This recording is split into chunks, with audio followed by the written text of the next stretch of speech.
And what a spectacular way to start off your live safari experience, but with an entire herd of very thirsty, yes, good afternoon, very thirsty and very excited elephants.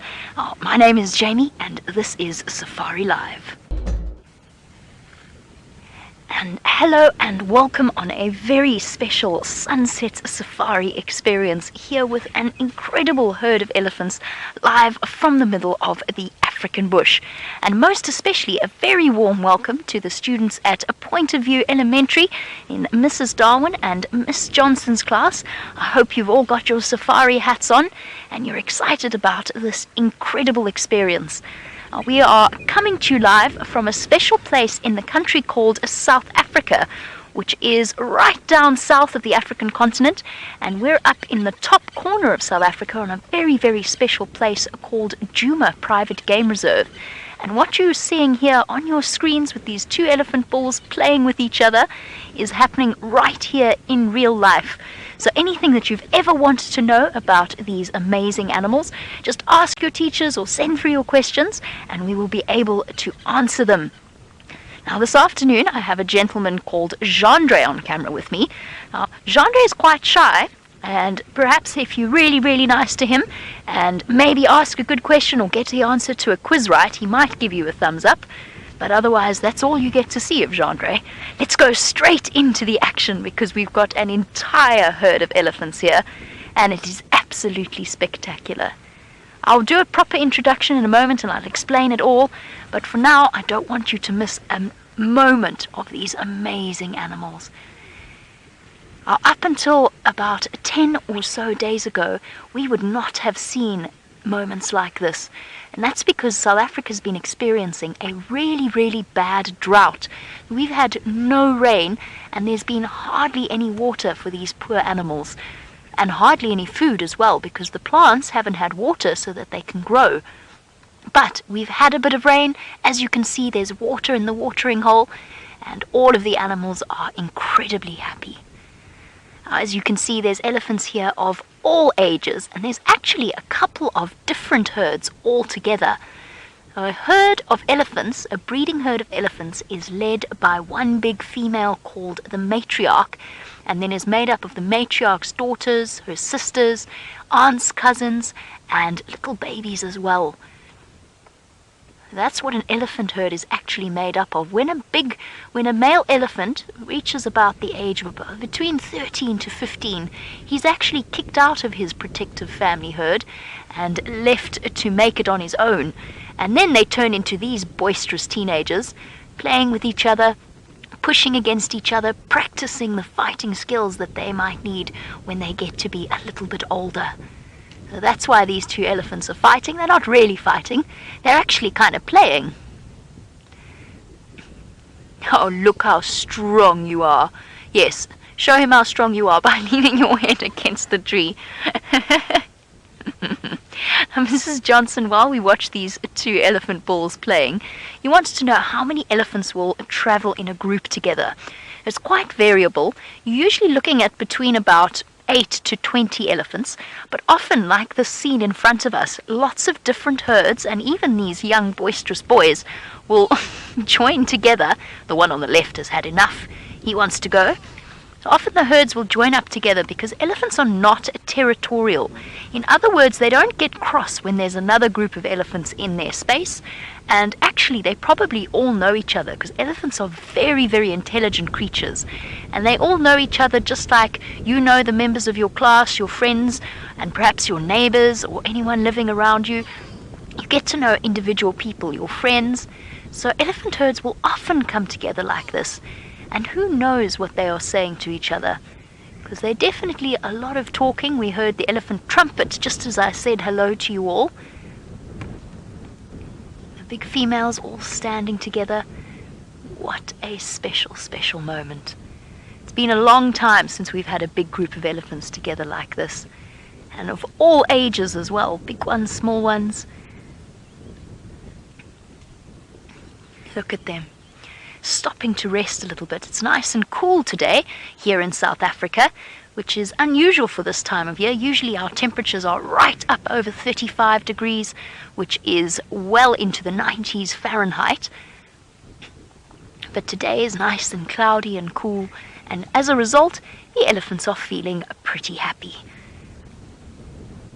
That's a big male drinking at the back. And the males often come and visit the elephants, the other elephants, just to enjoy a little bit of company and maybe the chance to meet a lady friend. The elephants have incredibly complex social structures. And as that herd wanders off, one herd has decided to come back towards us. Look at this. They're on their way towards us. Now, I did introduce myself earlier, but it was very quick and I didn't want to take you away from the action for too long. So my name is Jamie and I'll be taking you along with Taylor on a very special game drive experience. So this is what you'd be experiencing if you came as a guest on a safari vehicle. Hello, guys.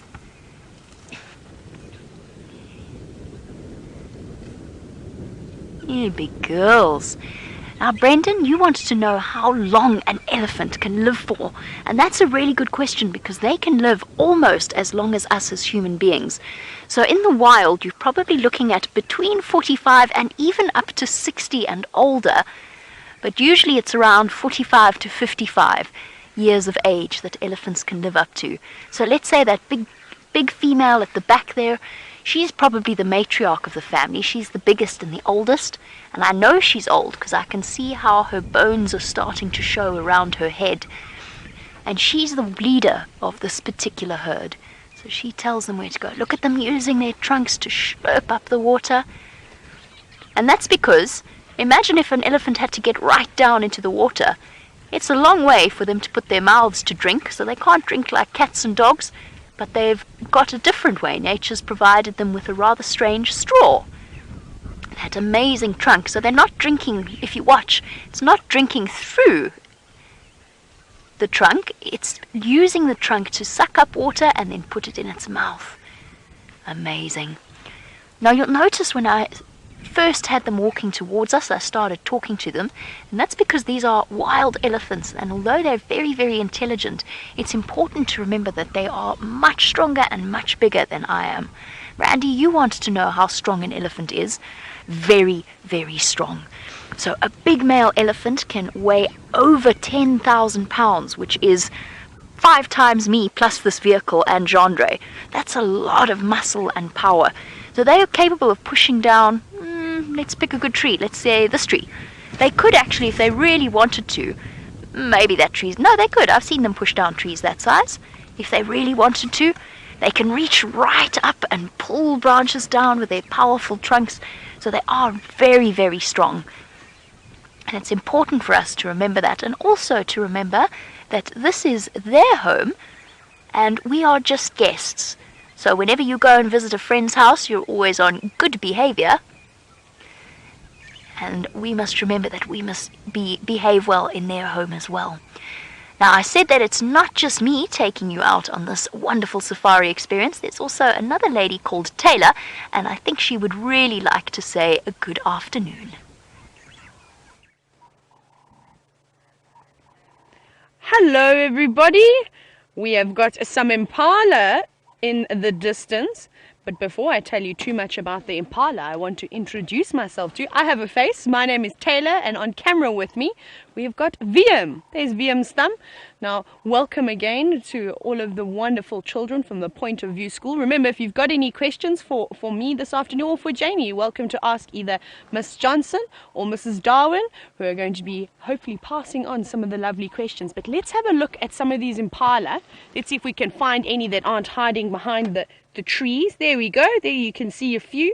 Now, I know that in the States, you don't have antelope. You have deer. Isn't that correct? Now, we unfortunately don't have any deer in Africa. We have got these strange looking creatures which we call antelope, and they're fairly similar. However, one of the main differences is that the male antelope species, they don't get antlers like the deer do. They get horns, and there are a few big male impala walking around here, so I'll show you one just now when we find one, and then I can tell you the difference between the horns and the antlers. But they look very much like Bambi, don't you think? Hello, Madison. Madison, it is currently spring at the moment. So from the 1st of September, we get to spring. And then we were going to go into summer soon. Though today is a very cold, miserable day. We had a little bit of rain last night, which we're very excited about because the bush has unfortunately been very dry. Now, I'm hoping that the rest of these impala are going to move out into the open so we can have a better view. But look at that. Now, this is the most common species of antelope that you'll find in Africa. So they're very, very important to the environment. Without them, animals like leopards and lions and hyenas and cheetah, they won't have anything to eat. They form a big part of their diet. So it's very important that we have lots and lots of these impala around all the time. And soon they're going to have babies. You can see these females, so the girl impala don't have any horns, and you can see how fat they are too. So they've got little baby impala inside their bellies, and hopefully in the next 2 or 3 months we're going to see lots of little baby impala running around, and that's going to be very exciting. You can see they're all pregnant at the same time. But what I'm going to do, I'm going to reverse very quickly because I want to show you a big male impala. So hold on tight and let's quickly reverse. Now the males are quite impressive. Come on, Wendy. Oh, you know what? I'm being very rude. I didn't introduce you to the vehicle that I'm driving. This is Wendy. Wendy's just been to the doctor. And I believe that all of you sitting and watching us want to know how often it rains in this area. Now, we haven't had very much rain over the last few years like we should have. I'm just quickly going to reverse and then I'll carry on. No, Impala, don't run away. The lovely children of Point of View want to see you. There we go. Now they're behaving. It's a bit better. So we normally get our first downpour for the year here in September. And then we should get a little bit of rain throughout the entire year, right through to the end of February, sometimes as late as March. So that is the rainy season here. We get a summer rainfall. It's very unusual to have rain during the winter months, so June, July, and August. However, we did have a downpour this year, but the weather is changing. We all know that. Did you manage to see the male impala? Has anybody spotted him yet? I can see him. He's on the bottom right-hand side of your screen. Hello, Luke. Luke, you would like to know how fast these antelope run. Now, impala are very impressive antelope because not only can they run quite quickly, they can jump really high and for long distances as well. I reckon an impala can probably get up to about between 50 and 60 kilometers an hour. I'm not sure what the conversion is in mileage. I'll have to do a little bit of maths and try and work that one out. But anywhere between 50 and 60 kilometers an hour. So it's quite quick. You can see them all munching away now. These animals are very, very excited at the moment because there is a little bit of green grass. Can you see all those lovely green shoots of grass? Oh, and a mongoose. Well spotted, VM. Do you see that little thing popping its head out of the ground? That is a dwarf mongoose. Now you have all seen the smallest carnivore in the Sabi Sands. Now, you probably know what ferrets are. I'm sure you're quite familiar with a ferret. Where did you go, mongoose? You're hiding behind the tree. Maybe it's going to come out again. Now, they're very similar to ferrets. And this is the smallest species of mongoose that we get in this area. But it seems to be very shy. Obviously not used to the cameras, this one. However, the impala seem to be on their best behavior this afternoon. They must have known you were all watching. Kelly, good afternoon, and I hope you're enjoying this. So Kelly wants to know, what do impala eat? Kelly, impala eat a variety of different things. At the moment, they are eating all the nice green grass that's come through because all the leaves, unfortunately, are dry and bitter. They don't taste very nice. So they are now feeding on the grass. But they eat a bit of everything. They eat grass, they eat the leaves, they'll eat little fruit if it's available. So they are sort of mixed feeders. They feed on everything. You can see that one hiding behind the trees. Well, I think we're going to leave these impala now, and I'm hopefully going to find you a cat with some spots. That's my goal for this afternoon. And while I continue searching for a spotted cat, perhaps a leopard, let's go over to Jamie and see how she's doing. We are still with our amazing elephants, standing up on the top of a hill. We're parked right down at the bottom, so we're basically looking up at them. Now, elephants are one of my absolute favorite animals to spend time with. And I think the biggest reason is just because they're always so so incredibly intelligent. So their brains are absolutely massive, bigger than ours, 3 times the size. Look at this. You can see them greeting each other, putting the trunk up against this, into the mouth, and then up against the forehead, or at least the temporal region, which is where elephants can actually secrete a type of scent that tells the other animals how they're feeling, whether they're males or females, whether they're ready to mate and have babies or whether they're not. There's a whole host of information that elephants communicate to each other through a sense of smell and through their body language. Now, Luke, you wanted to know, how do they blow their trunks and make a noise? Well, actually, they kind of use their trunks. I don't know if any of you play a musical instrument. Perhaps you played the drums before, or maybe even some of you have played an instrument that you have to blow into. You know that there's something called a resonating chamber, which is basically a big open space where the sounds can vibrate with each other, and it makes the sound bigger and louder. So an elephant's trumpet actually originates just like me talking to you here in their larynx, and then they start to go mm. And when they, sorry, I know that was a pretty bad elephant impression. That was pretty bad. I want to hear your best elephant impressions at some point. I think we'll do that in a moment. But essentially, because I don't have a trunk, I can't make that noise. But there's a lot of big open spaces around the trunk, and it basically acts to magnify the sound, kind of like a trumpet. Those of you who've played a trumpet or maybe a flute, you've got the way that the tube, whatever it is, vibrates and makes the sound. That's what an elephant trumpet is. Right. Now, I've done my best elephant impression, and I can't do it too loudly because there's still lots of elephants wandering about, and I don't want to frighten them. Or perhaps because I don't speak elephant, insult them by saying the wrong thing. But on the count of 3, ready? Are you ready to do your best elephant impression? I want you to do it. Right. 1, 2, 3. Everybody trumpets. I'm just imagining what that must be like, and I hope you're all giving a really, really good elephant trumpet, because mine wasn't very good. Jean-Andre, do you want to do one? No, he says no. See, I told you, Jean-Andre's quite shy. No, still not very good, is it? Oh well, at least I'm not an elephant. Now I want to show you something to give you an idea of just how big an elephant really is. And this was done using computers and using Photoshop. And I'm going to show it to you once I've got a nice view of the elephants. But essentially what one of our wonderful tree, and after he walked away, I went and stood next to the tree, and then what our viewers all did is they put my picture over next to the elephant, so it looks like I'm standing next to the elephant. And let's do it here because our Ellies, I'm just going to wait for them to move slightly more out into the open, and then I'll get them for you. But look how big this elephant really looks. So just to give you an idea of how big an elephant is, because it's hard when you're looking through the eyes of a camera. Look here.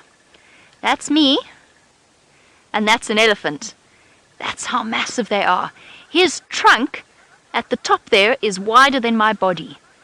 They are absolutely enormous. Now there you go.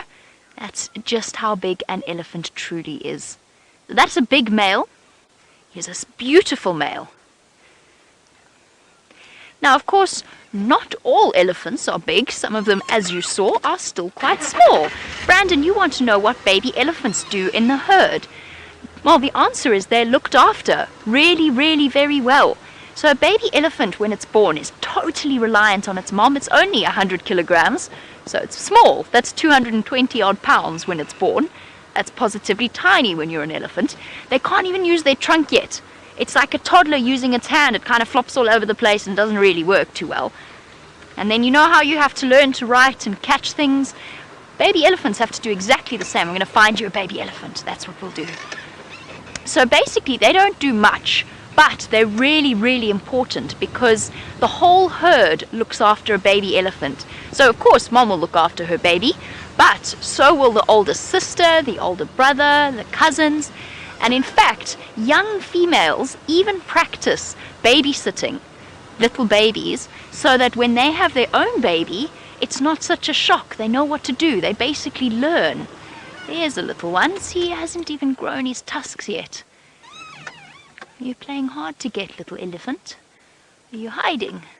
Come on, we want to see you. 'Cause you're very cute. Isn't it cute? I think baby elephants are one of the cutest baby animals.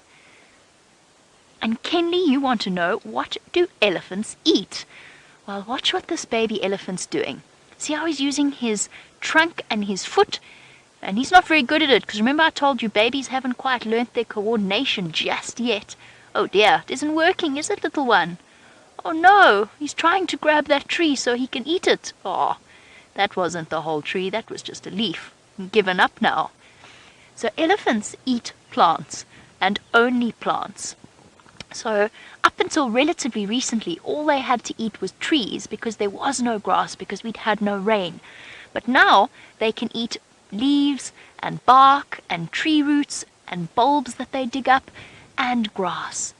They finally get to have a little more exciting diet. They don't just have to eat the same boring tree bark day after day. Finally, they can actually eat something yummy and green. Must be very exciting if you're an elephant. And they're all playing. They're shy. They're taking a leaf out of Gendre's book. I said that the whole herd protects the babies, and the whole herd is a force to be reckoned with. Imagine lots and lots of elephants trying to run at you or attack you. What's happening here? Aha! Aha! Listen. And this is the answer to Ahmed's question. What animals would hunt an elephant? There's only one animal that hunts an elephant, and that is a lion. And that's why this monkey is sitting on the top of the tree going, go, go, go, go, go, go, because there are lions just down there. And I know they're lions because they were there this morning. And that is why that monkey is so upset. And these elephants are going straight towards them. Now, lions hardly ever hunt elephants. It's very unusual because it's incredibly dangerous for them to do. And it's only in places like Botswana, where they don't have very much food, that the lions actually learn. Okay, the lions are on the move. We can see the impala. You were looking at them with Taylor earlier. They're also calling. They're starting to get scared. They know that they must listen to the monkey because the monkey has the best eyesight in the bush. And now they're calling. So all of the animals that could be preyed upon by the predators work together in harmony to warn each other. Come, do you want to go see lions? I want to go see lions. Let's go and see them. Now, the lions are not going to hunt our elephants. They don't need to. There's lots of other things for them to eat. But they're going to be a bit scared because they've actually got 8 tiny little babies with them. And the elephants will chase them if they can. Hello, big girl. Do you mind if I come past? Please? Hello, big girl. Hi. Hello. I'm coming slowly, slowly. Thank you, big girl. Here we go, see? Okay. Oh! Oh! Oh! Are you chasing me, little one? Little baby elephant? Oh, you're so naughty. You're so naughty. Yes, you're very scary. Can you see them? No. It's okay, big girl. They're going to chase the lion straight across towards us. Did you see them run, Gendre? Going in. Okay. Everybody, look, you keep your eyes peeled.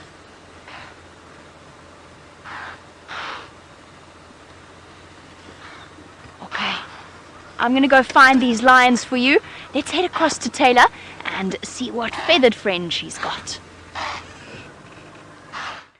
Look at what we've got over here.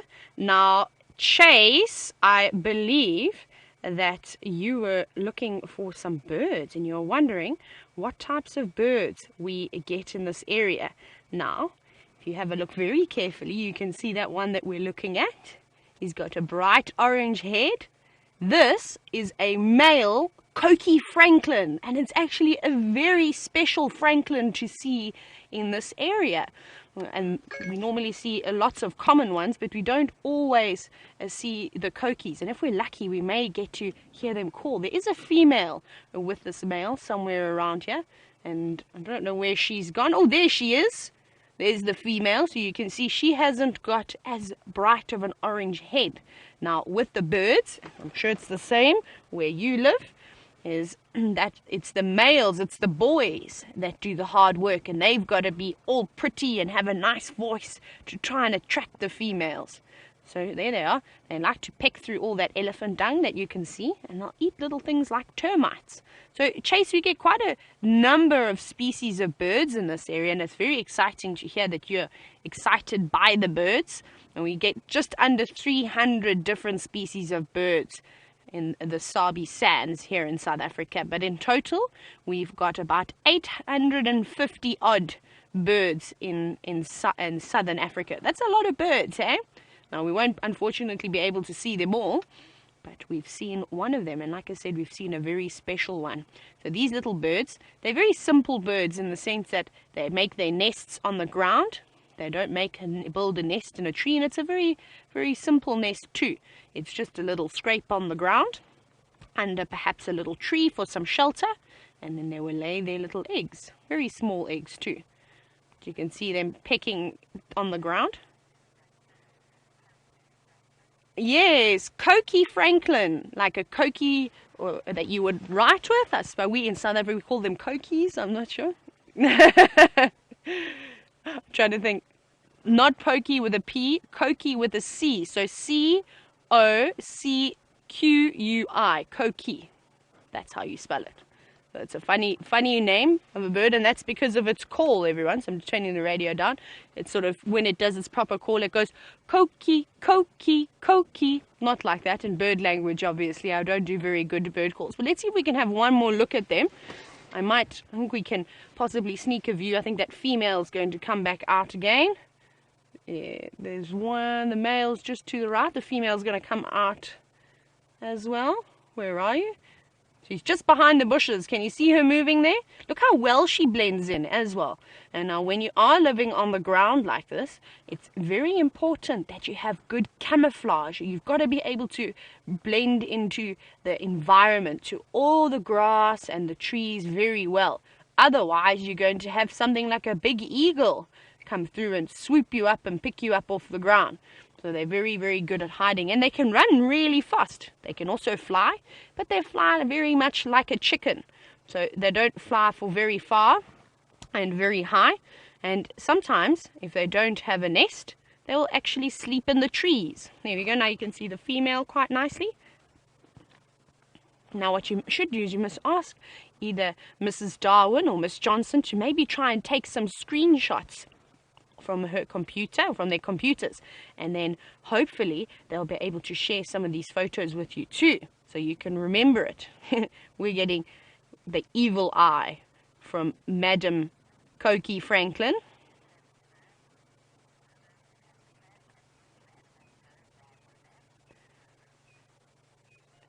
Now, I said to you earlier that it was a little bit chilly today and we were having some bad weather, and I know Jaden was wondering, do we get any tornadoes in Africa, and where do the animals go when the weather is bad? Now, Jaden, we don't get tornadoes, though there have been a few in South Africa around the Johannesburg area, which is one of the big cities. Very unusual, but like saying, the weather is changing all over the world. And where do the animals go when it's bad weather? Well, everywhere. They hide away under trees. They don't have a house or anything to go into like we do. So they've got to make use of sort of natural shelters. So under a big tree, if it's a small little mongoose like we saw, perhaps down into a termite mound or into some crevices, some holes in the rocks, anything like that. So big fallen trees that the elephants push over. Sometimes it's really good that they're pushing things over like that because it creates homes for animals to hide under. For instance, those coqui francolins, that would be a good spot for them to hide, is under a fallen tree that would provide shelter from the wind. Now, the animals don't mind the rain too much, but if it's torrential rain, so if it's raining really, really heavily, then everybody's going to try and stand in some thick bushes just to try and hide away, but they don't like the wind very much. Now, the wind is their worst. Luckily, we don't have too much wind today, but what the wind does is it affects their hearing and their sense of smell, because the wind is swirling and they can't hear very well, and also they can't pick up where the different smells are coming from, and then they feel very threatened. They start to panic. All of the animals haven't got good eyesight like what we do, so they rely heavily on their sense of smell and their hearing. Amazing, right? How nature just is able to adapt to everything. We're going to carry on from these birds, and Chase, I'm going to be looking out for a few more birds as we go along. I'd like to try and find you some hornbills too. Now, if you remember Zazu from The Lion King, I'm sure you've all watched The Lion King.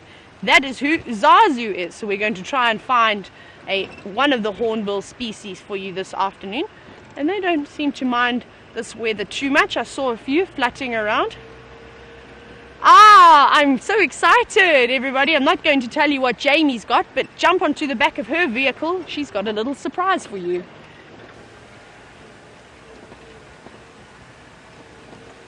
Look at this. Glossy starling. That's not very nice. Oh.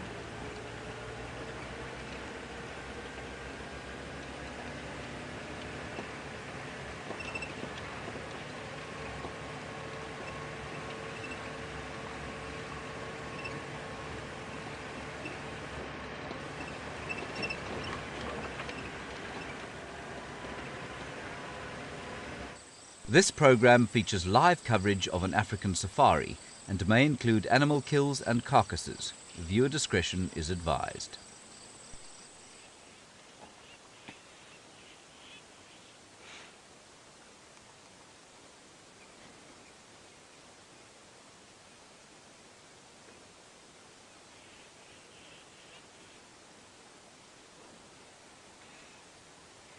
Look at what we've got here, and I apologize for that brief moment where we disappeared, but we are back once again. And look at this. The monkeys and the impala definitely have a very, very good eyesight, because here is a whole pride of lions, including that adorable little cub and one sleeping mom next to it. The rest of the cubs, look closely, and you'll see them hiding there with the adult lionesses. Look there. Peekaboo. Yes, we see you, little ones. Aren't these little lion cubs just amazing? So 8 little lion cubs and 3 adult females. What a beautiful sighting. Now, luckily for us, the elephants didn't spot the lions. They don't have eyesight that is as good as the monkeys and the impala. So they didn't see the lions, and that's good, because otherwise they might have chased them away and we might not have had a chance to see them. As it was, they just moved away from the area without seeing them, and so we get to enjoy the sighting of a very sleepy lioness. Look at her dozing away. Now, this particular group of lions is called the Nkuhumas. That's a very hard word to say. I know there was a question about whether or not we speak only English, and the answer is no. Nkuhuma, the name of these lions, comes from a language called Shangaan, which is one of the local languages here in South Africa. And Bobby, you were asking about that. So in Shangaan, Nkuhuma means a brown ivory tree. And it's just one of the many different languages that is the official language of South Africa. We've actually got 11 official languages. So back to our lions. They are doing what lions do best during the day. Oh, so tired. Did you see that big yawn? They're doing what lions do best, which is sleeping. Now, normally there's actually 5 adult females with this particular group, and I think that's why the impala was so upset, and the monkey as well. I think 2 of them have got up to move a little way into some very, very thick bushes. And that's what got the impala and the monkey so upset, because they've been probably lying here all day.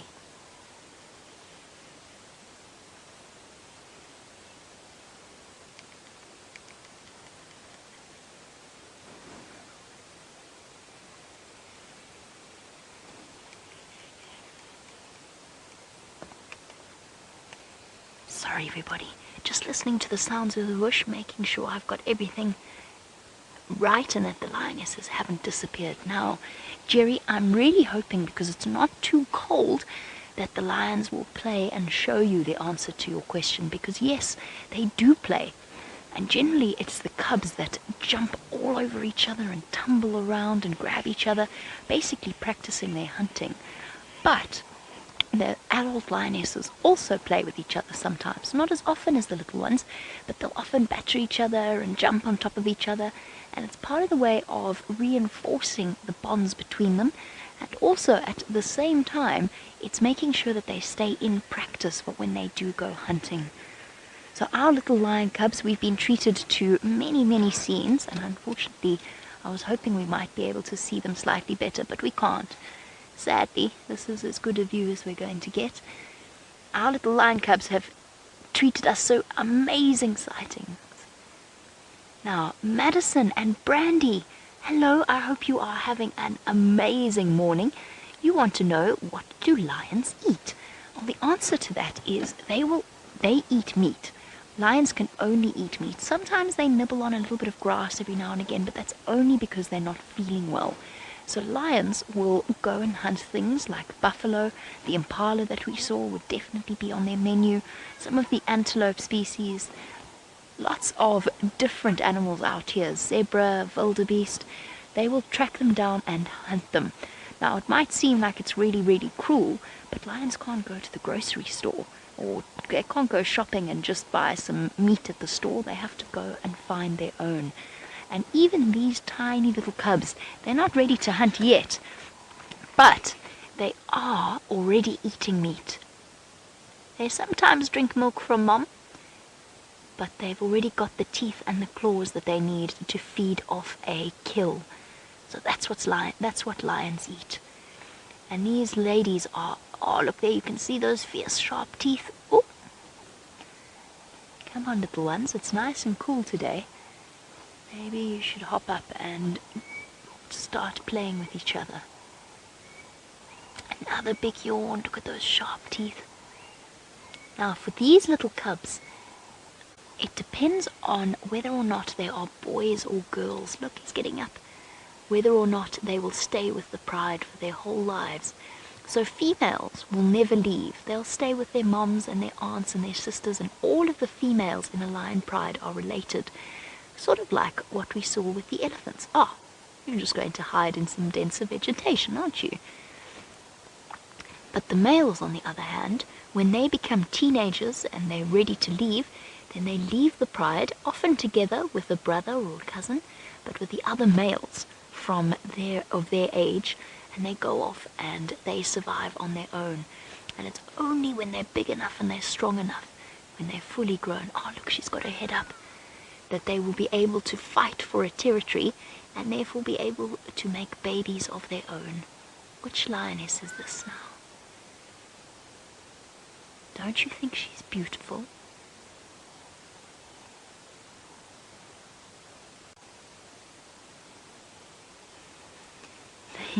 Now the whole class would like to know, apparently. I said that lions lie around a lot. You wanted to know if they sleep. And yes, they do. They can sleep up to 20 hours a day, on and off. But let's be fair to these lions, because they sleep during the day, but at night they often spend a lot of time and a lot of energy moving distances, and these lionesses have so many hungry mouths to feed that they've got to take their rest when they can. So yes, lions are champion sleepers, especially during the day. One of the big reasons behind that is that they get very, very hot, and they have to lie in the shade so that they don't do too much and get themselves too hot. They can't sweat like we can, so they can't cool down as easily. And they're very big animals. How much do you think this lioness weighs? How big do you think she is? See if you can guess how many pounds she might be. How many knees do you think one lioness would? Many times do you have to times my weight by to equal a lioness? And apart from her massive, muscly body, Mrs. Johnson, you wanted to know how big are the lion's teeth? They are absolutely massive. And a lioness's canine, and I've been fortunate enough to see lion canines once the animal has actually died of natural causes. A lion's canine is probably about as long as my finger. The root underneath it is at least that, probably a little bit more. So all in all, from the top of the canine right to the bottom of the root, it's probably, about 4.5 inches, possibly even more. The answer is very, very big. Bear with me one moment. I'm just going to shift out of the way. There is somebody else here with guests enjoying an incredible real-life safari. So we need to just move away so that they can get past us. And then, the best thing about that is that we're going to have a really good view, because we can go and sit where they were sitting.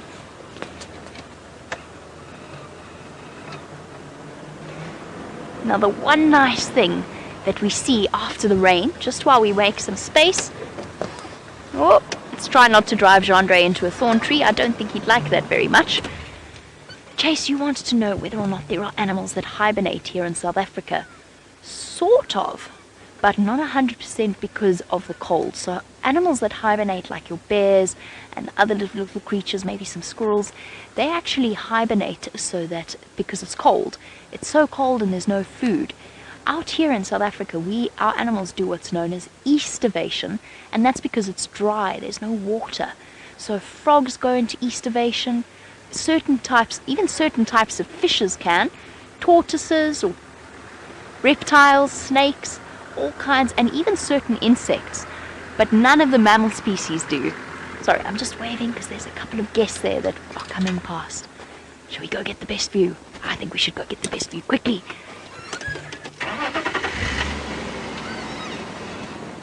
Let's go see if maybe that spot isn't a little bit better.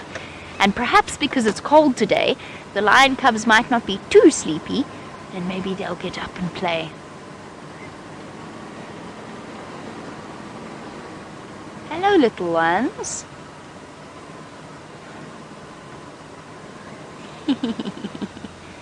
Oh, you're so cute.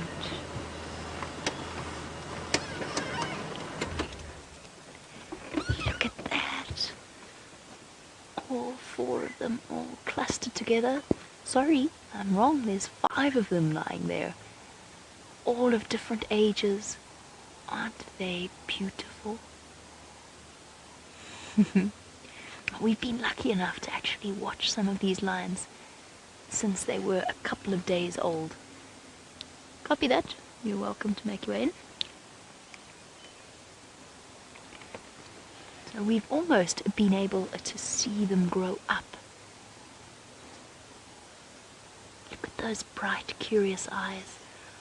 All the learning that they have to do. They're only a couple of months old, and already 2 of them actually got lost and made their way away from the pride and managed to survive for 2 days before they got back to the rest of their siblings and their moms and their cousins. Oh, look at them.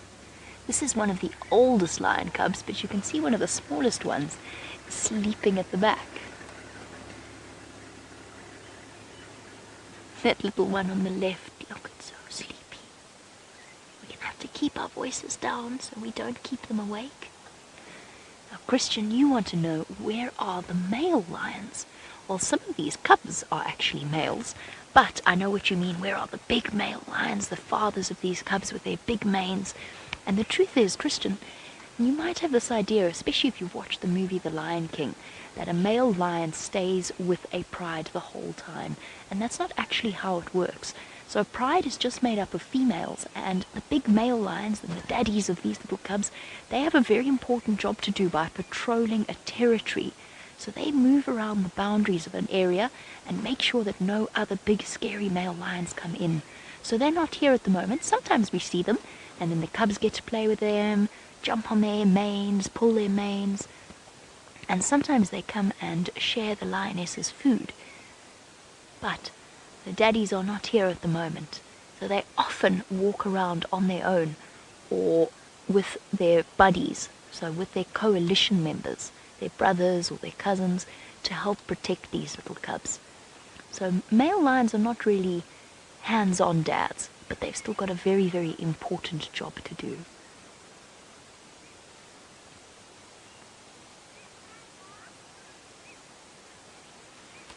Well, unfortunately, everybody, it is a time for me to say goodbye, but I really, really hope that for those of you who are at Point of View Elementary in Mrs. Darwin's and Miss Johnson's class, I hope you had an amazing time, and I hope that fly doesn't go down my throat.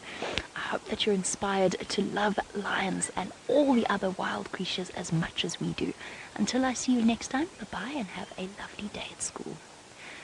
And for our regular viewers, I think it's time to hop on back with Taylor and see what she's up to. We have found a herd of zebra lurking in the bushes, just hiding away, eating all that lovely new green grass that's coming through. And we've got a zebra sneaking behind us. VM, it thinks it can make its way around without getting seen. Should we reposition? Let me swing my bum quickly. We can roll. Should I do that? Is that better? Now we're going to catch the zebra out in the open. It's been trying to avoid us, but we'll get it. Here you come. You're going to come out into the middle of the road shortly. Aha, gotcha.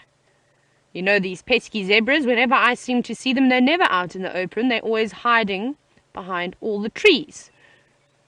The others seem to be coming quite close to us now. They're looking much better now. They seem to be behaving again. Let's see if we can get their heads through there. I may have to go just a little bit forward for you. Let me go forward a little bit. Hello, Wendy. There we go, that's a little bit better. Still hiding behind the trees, but a slight improvement. A little bit of grooming, a little bit of nudging. I haven't had a good look just yet because they have all been hiding behind the bushes. And then I failed to take notice if the zebra that walked behind us was a male or a female. But there's just a few of them here. There are only about 6 or 7 in this area. So we haven't been seeing particularly big herds of zebra, possibly because there isn't very much food around, and hopefully once we get a really good covering of grass on the ground, like on quarantine areas, perhaps we'll start to see bigger herds coming through. But for the moment we're seeing lots and lots of predators, which is fantastic. But hopefully the herbivores are going to have their chance to flourish again when the rainy season decides to arrive. It's just sort of teasing us for the moment.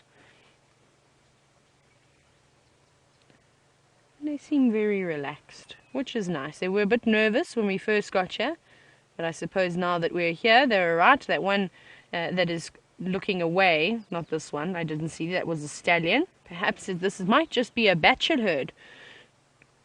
I've been seeing actually quite a few of those, more so than all the breeding herds. I wonder where all the breeding herds have disappeared to. Lots of boys around, stallions. Remember, we are on a live safari, everybody. And if you'd like to get hold of myself or Jamie for a little chat, you're welcome to, and I look forward to some questions. You can either hashtag Safari Live, or you can even send us an email, questions@wildearth.tv. And we really do look forward to having a chat with all of you watching at home, getting to know you all a bit better. Now, this one that we're looking at now looks like a stallion too, so I'm going to concur and say that this is definitely a little bachelor herd of of zebra. And isn't it quite nice to see some nice new green leaves popping out on the various trees? Very nice. I'm very excited. We saw the Mapani pomegranates this morning that were lovely and yellow. I've already seen some of the Mapani pomegranates wilting. Oh, that zebra has no tail. Stumpy. That's unfortunate. That is probably the worst thing that could happen to an animal, is to lose their fly swatter. Imagine not having hands or anything to swat the flies away. That is terrible, especially on those hot, humid days. Today, the zebra is getting away with it, though I know there was one fly attacking Jamie, but I think it was the only fly that is out on the Sabi Sands today. The rest of them seem to be hiding away because it's a little bit on the chilly side. It's very pleasant now, though. No wind, a very, very little breeze. And it is actually quite lots of cloud cover, but it doesn't look very thick. I was hoping that we were going to get some more rain tonight, but I don't think so. And we don't have Downpour Dave this afternoon. He didn't predict any weather for us. There we go. Now you can see what a good fly swatter should look like on the back of that zebra.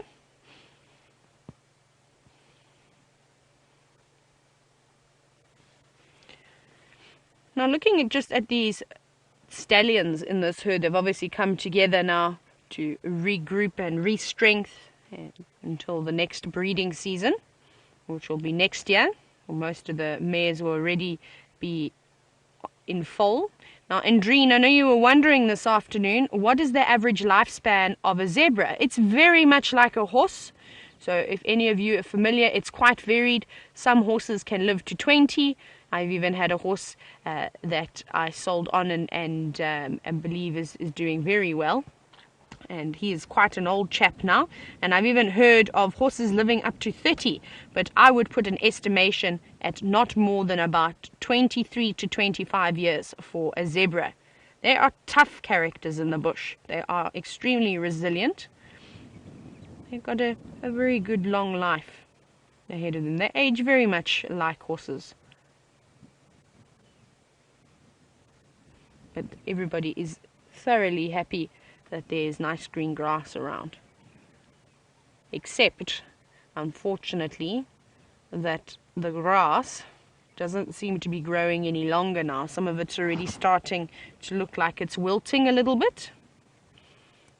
So we need another downpour of rain just to give this grass another boost and to get it to grow a few more inches. Otherwise, the animals are just going to eat it all up, and then we're going to start again from zero and have to work our way up again, which we don't want. I've got another vehicle coming, everybody. I'm going to have to move very quickly off the road. But let's perhaps see what else is out in the bush this afternoon. So I'm just going to move off the road very quickly and let this vehicle pass.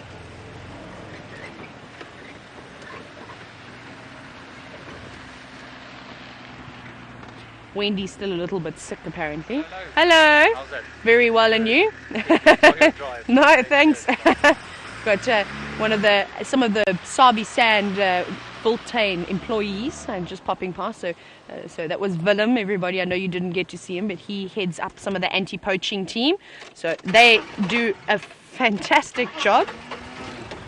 Sorry, Wendy's not well yet. She should have been booked off a few days. And you heard me say Voltane. The direct translation to that is wild garden, really. And it's just really the area, the Sabi Sands, we've given that name. They're like our governing body, I suppose you could call them. So they are responsible for employing people who will be working in the anti-poaching team and looking after the various animals and making sure that everything stays nice and safe out here. The real hard workers behind the scenes that we never really get to see. So we're just bumbling along. We are definitely looking for some leopards. I'm hoping to pick up on some tracks though. I haven't seen any leopard tracks just yet. And unfortunately we did follow up on Karula's tracks from this morning that Brent and I were looking hard for. And unfortunately, she snuck out. She snuck south out of our property, which is unfortunate, but perhaps it won't be long until she comes back again. She knows that there's lots of food here. But I have a feeling, and I'm hoping it's a good feeling, if we will see Tingana tonight, because he's been gone for a few days, so possibly he's going to come around. Oh, everybody, elephants! Well, that was nice of them. Hello, elephant. There's just mom and calf that I can see so far in the distance. Sorry, I parked on a big bump because they're disappearing behind some trees. I just parked a little bit higher so we could look down onto them. Just 2 elephants. Where's the rest of the family? And off they go into Buffelshoek.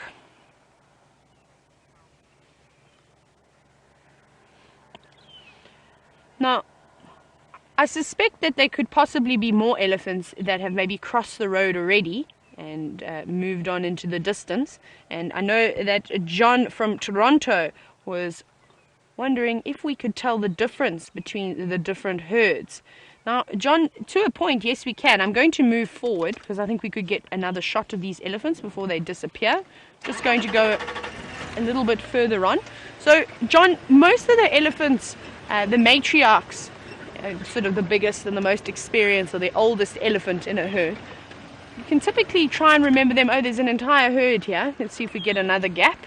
You can see some more in the drainage. And you look for key identifying features.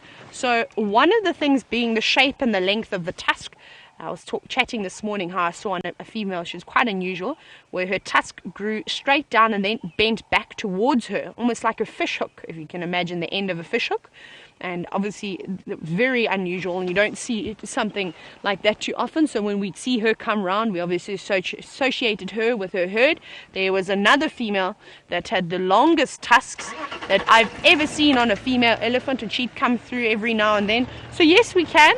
However, it could be that we could see a herd once and then we not see them for a very long time before they come through again. Now I'm just trying to find a little gap as to where we're going to get the best look at these ellies. They're hiding away in some thick stuff, just in the drainage. It's so difficult. Maybe that's a little gap through there. How's that gap? Did we just make it? We just made it in between the trees. It's very thick here on the drainage. This is sort of where the densest vegetation is along these drainage lines, and everything is now looking lovely and green.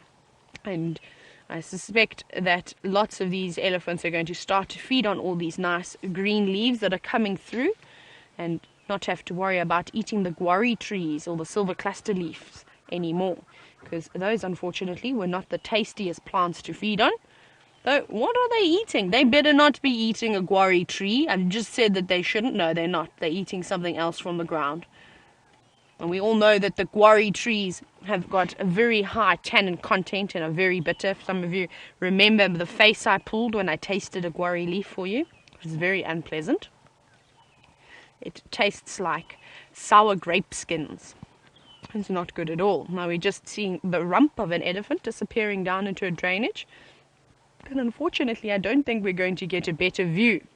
They all seem to be coming down here into this little area. Let me go a little bit forward. We'll roll Wendy, seeing as she's still a little bit ill. Oh, here we go. Here's a tiny gap.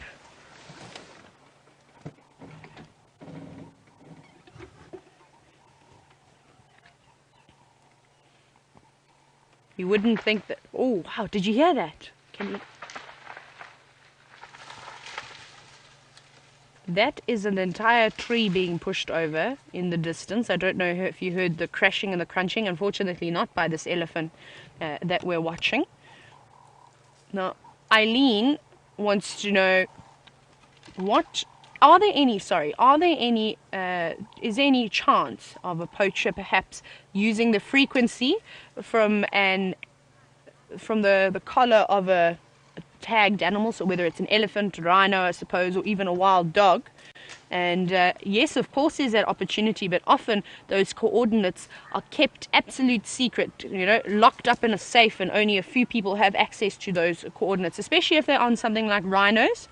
I know when I was down in the Eastern Cape, we used to put GPS collaring around all the rhinos' ankles and on one of the ankles, and that's how we would monitor them, the anti-poaching team. But nobody else had access to those coordinates other than the owners and the head of anti-poaching.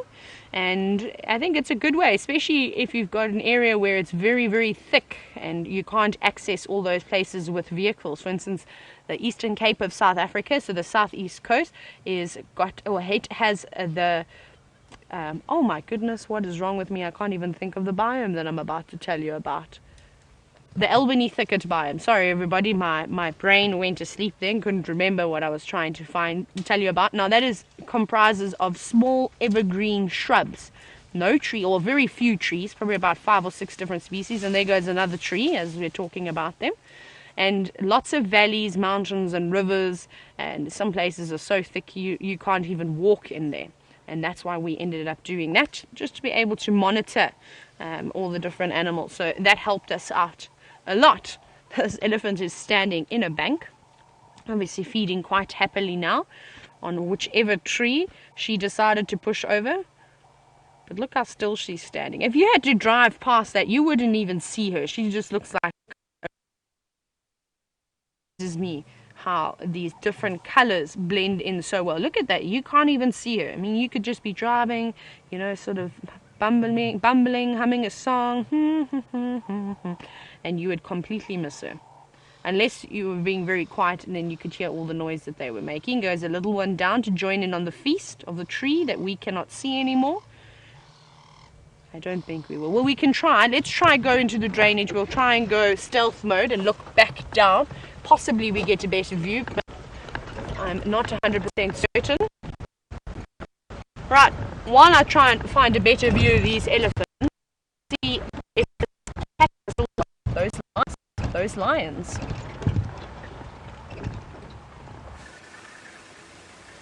Now, for now, we have this incredible view of these wonderful little lion cubs. And we don't need to worry too much about improving our position. We've probably got the best one in the house. And what a stunning view it is. And little lion cubs are starting to poke their heads up, starting to groom and scratch and have a little lick and think about moving.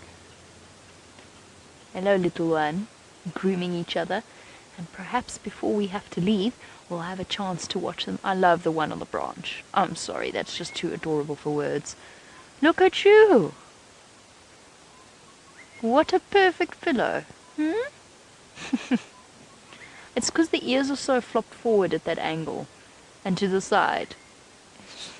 It looks like a cartoon lion. Too sweet. Our cubs are definitely stirring. Oh, here goes one to its, I don't know if it's mother or aunt, or it gets hard to keep track of all of our different moms. It's definitely one of the lactating lionesses, and it's attracting a certain amount of attention from this little hungry creature. And the lionesses are more and more in demand. I know that they weren't terribly impressed with their cubs this morning. And it will be because they're also starting to stop lactating. At some point in the not too distant future, these little cubs will have to be fully weaned. And they're hungry. They're little growing cubs. It's amazing the speed at which they grow. Look how lanky this one's looking. It's almost at that teenage point.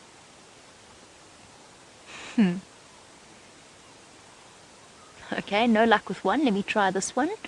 Maybe you'll let me have some milk. No? Yes? Oh dear. Not interested in your attentions, huh? So a largely unsuccessful little lion cub. No milk for you. On to the next lioness, perhaps? Yes? A tentative sniff. A gentle approach, so as to avoid getting a smack or a snarl. No? Okay. I'm going to go and stand on everyone. I stand on all my cousins and my brothers and my sisters. Yes, I'm just going to put myself right here in the middle.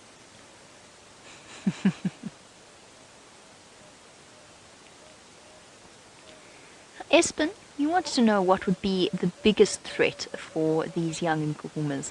The biggest threat would be a strange male lion or a male lion coalition taking over. So not the Birmingham boys, but another unrelated coalition of males. If they were to kick the Birmingham boys out, then these cubs would probably not stand a chance. They would almost definitely all be killed unless by some miracle their moms managed to get them out and to somewhere safe. But that's usually when a male lion coalition comes in, as happened when the Birmingham boys took over from the Matimba males. They killed all of the Styx cubs. That would be their biggest threat. And then, probably their second biggest threat, as we've seen at least with the Styx cubs, was their mange infection. I wouldn't have said that a couple of months ago. Oh, hello. I'm going to come and join you. I'm going to lie on top of all of you because I'm big. Is that Amber? I thought it was, but I'm not 100% sure. Yes, I think it is. Oh, big yawn.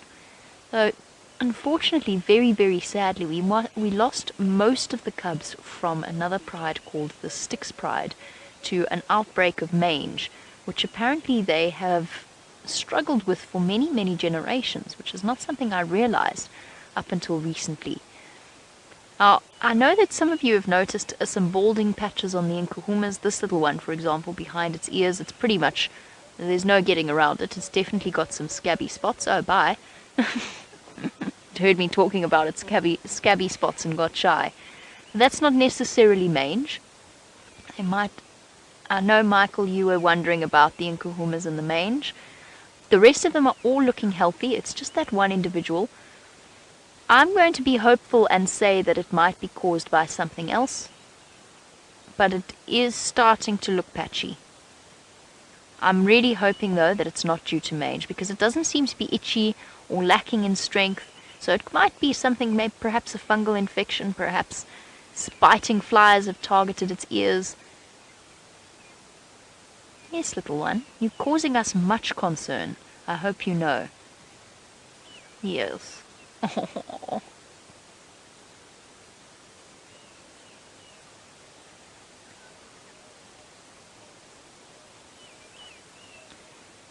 Hello, baby. Emma, you wanted to know, do we perform medical intervention at all? Yes, we do, but only in a situation where the situation is caused by man. In other words, if it's man-inflicted in some way, then the animal will receive treatment and intervention. Oh dear, stop it, stop scratching. Please don't scratch. Coming to investigate what its sibling's doing. We can't, it's a policy of the Sabi Sand to not interfere unless it is an absolutely critically endangered animal in South Africa. I must clarify. But in South Africa itself, or where the injury has been induced by mankind, if it's a snare or something, or something terrible like a bullet wound, then they will interfere. But when it comes to natural, don't you start, when it comes to natural diseases, natural events, we don't interfere. And the reason that we don't is because conservation is a very, very holistic thing. It's a very holistic approach, and it's about the conservation of a species as a whole, not just individuals. And for that reason, you've got to let nature play out as she's done for many hundreds of years. And nature has a way of doing things much better than we do. So if, for example, we interfered and we protected each and every single lion, they would outcompete things like leopards and cheetah and wild dog, and we'd have none of them. What we have learned over what conservationists have learned over many, many decades, is that often our well-intended actions have unforeseen side effects. It's also to do with genetics as well, and favoring the best genetic line. But it's difficult. I understand that it's difficult. It's a difficult pill to swallow, and it does very much depend upon where you are. Oh, such a snarly girl. Battering forward at one of the cubs. Yes, they're waking up. Are you all awake? Climbing all over each other. They're doing the lioness tour. One of them goes to one and checks, and then back to the next, and to the next, and to the next, and then another little cub comes and repeats the entire process.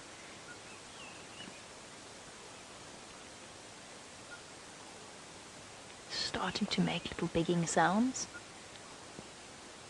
and movements. And the others have moved to amber eyes, where they are definitely not going to have any luck.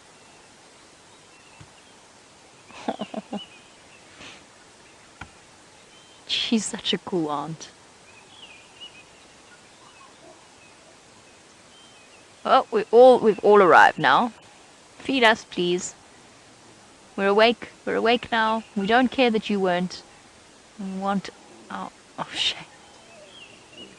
Listen to the sounds.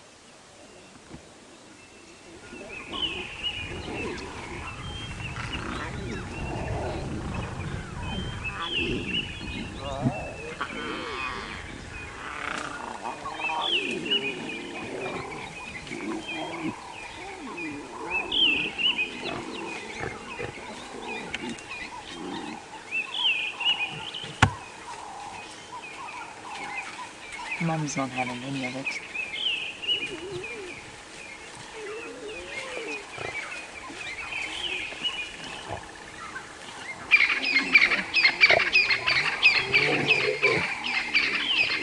This interaction is amazing to watch. See their body language and how they read expressions. Oh, capitulation. But I still love you, even if you're snarling at me. Come, let me wipe that snarl off your face.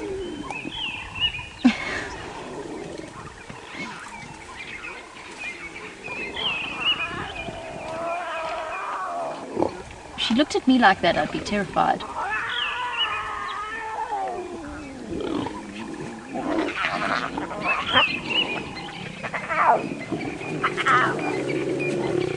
The weaning process is beginning.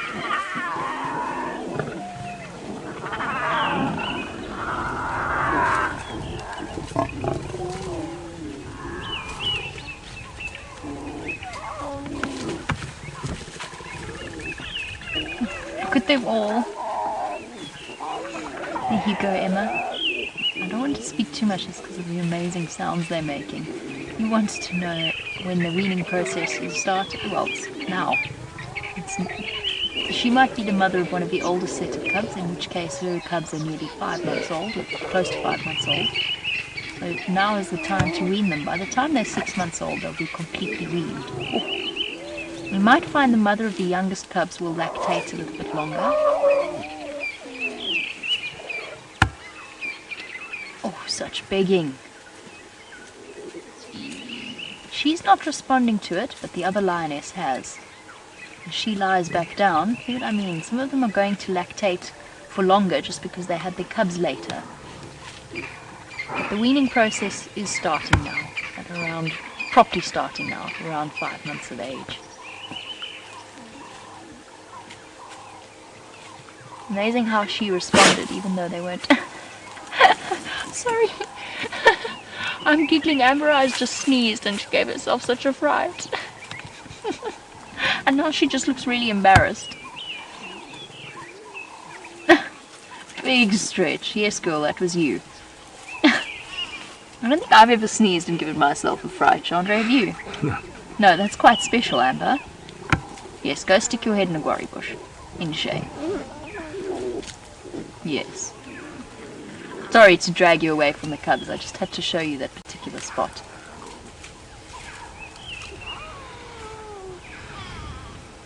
Now we've got 3 lionesses, one of which is Amber Eyes, which means that at least one of the cubs' mothers is missing.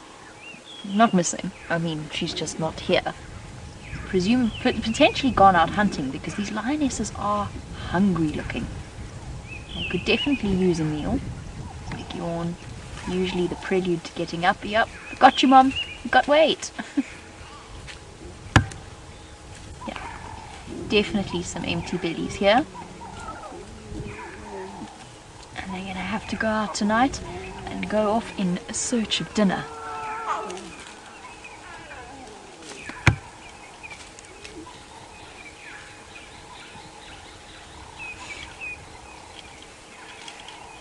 One last little one remains behind.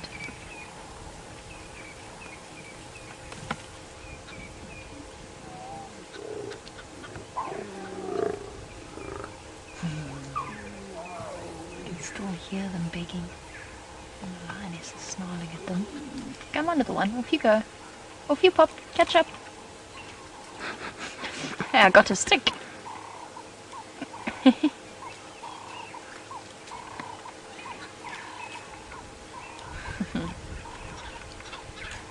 I love their bright faces.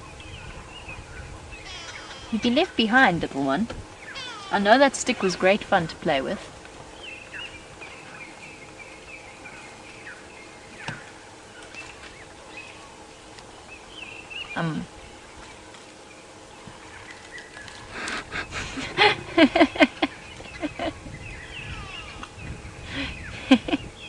Chandra, is this the first time you've seen them since you went to Kenya?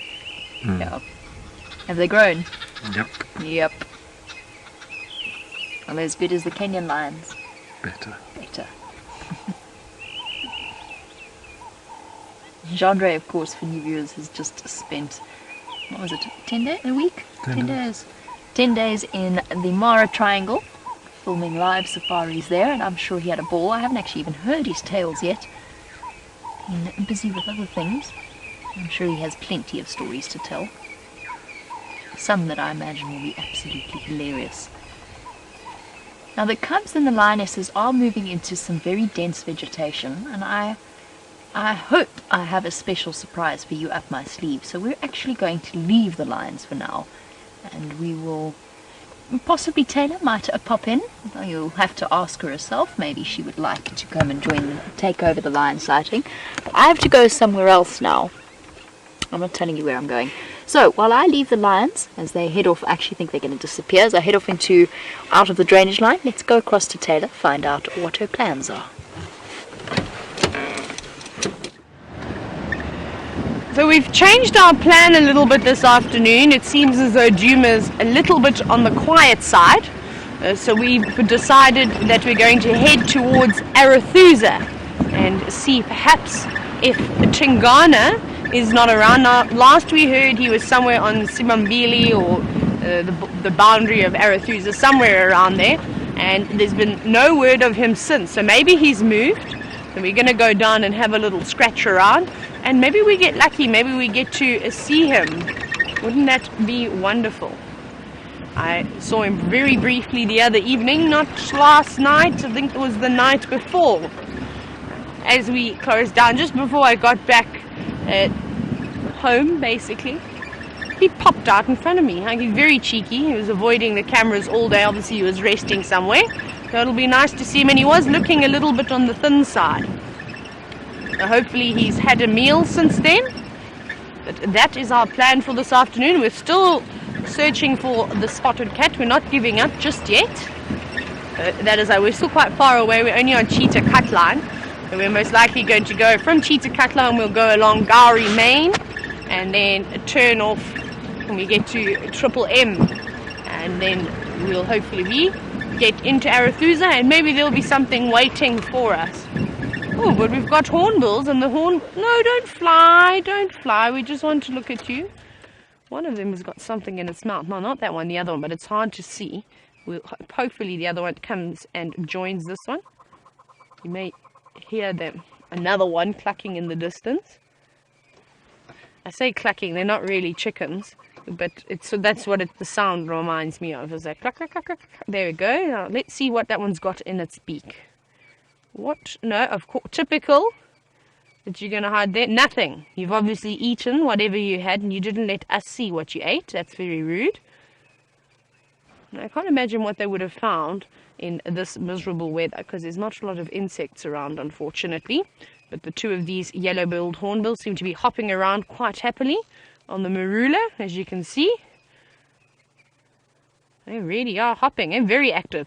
Remember the last cold day we had that very miserable looking hornbill that had its head buried just about into its chest and trying to keep out of the cold weather. But luckily we don't have too much wind. It's just a bit windy when we drive, and then it gets cold, but it's actually quite pleasant at the moment. Having a quick groom Always got to keep those feathers in check. You never know who could be waiting around the next corner.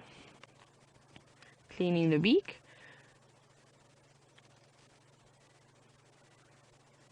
Oh, they're all both of them are grooming themselves. Just taking a moment to practice hygiene. There we go. That's lovely how that one has spread its feather out, its wing, like that. You can see all the different feathers now, all the different lengths.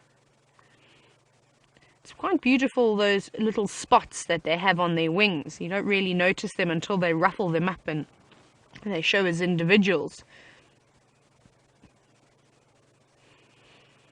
Comical birds.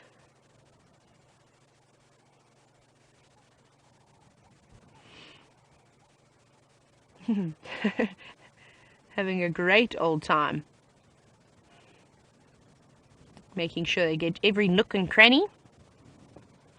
You look lovely and clean. You're going to open your wing as well? No, just going to groom on the outside.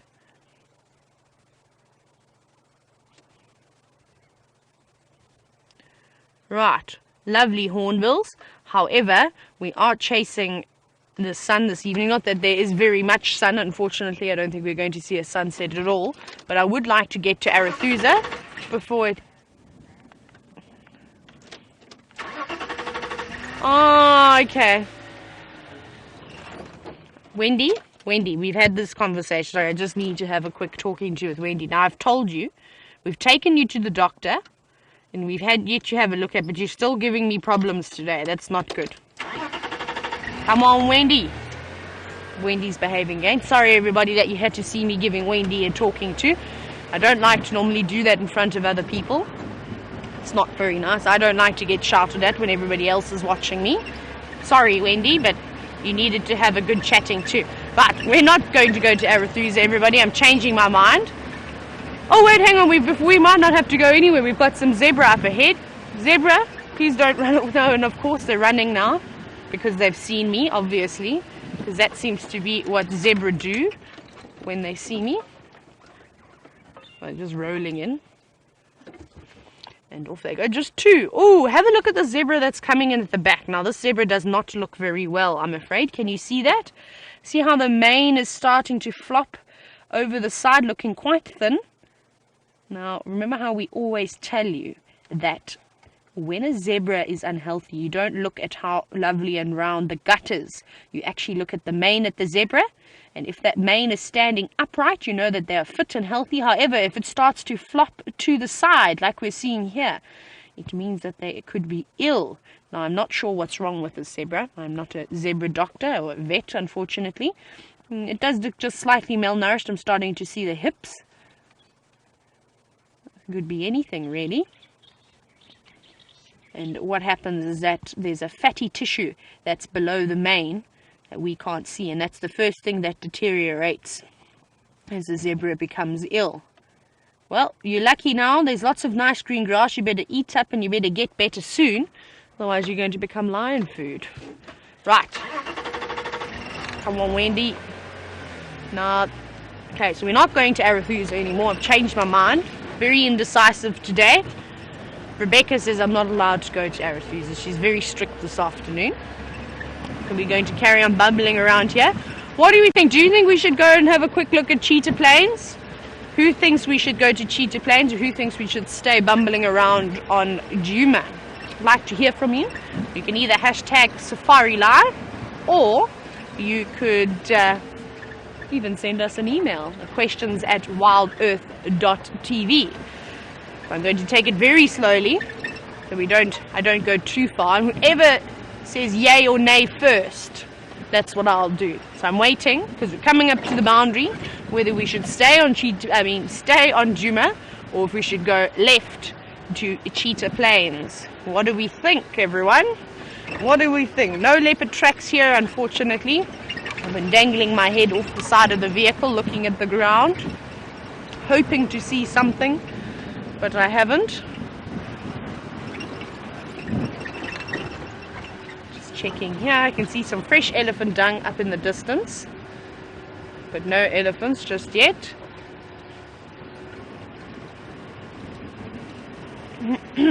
Excuse me. Right, everyone, we're still waiting to hear what we should do. Should I go to cheetah plains? Oh, hang on. What do we have here?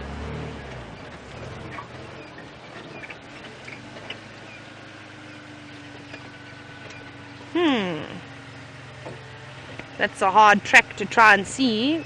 The windblown's a bit old, but it does look like a hyena track. That was a tricky one with it being so blown around. Now, there's lots of elephant footprints. I suspect that goes with that fresh elephant dung that is in front of the road, that you can see those little piles of poop. There they are. Oops. Now we're going to try not to drive onto one. And I think those elephants have unfortunately crossed out. Right, am I staying? Am I going? What's happening? I haven't heard from anybody. Cheetah plains it is. That's what the little bird whispered in my ear. Let's go and bumble around and see what we can find on cheetah plains this afternoon. Hopefully we'll get lucky. Maybe we get to see Quarantine. I'd quite like to see him. I know he seems to hang around on Nkuhuma quite a bit. Possibly he comes across just to pop his head in and say hello Taylor and introduce himself. I believe he's quite a polite gentleman. Maybe we get to even see some cheetah. So we're definitely going to head to the most eastern boundary and have a look on those beautiful open plains to see if anybody's around there. Now I know Brent had some cheetah tracks. I think it was it yesterday afternoon? I can't remember. These days all feel like the same. They go so quickly, they sort of merge into one. Maybe we don't even get to cheetah plains. Maybe there's a whole lot of animals around here.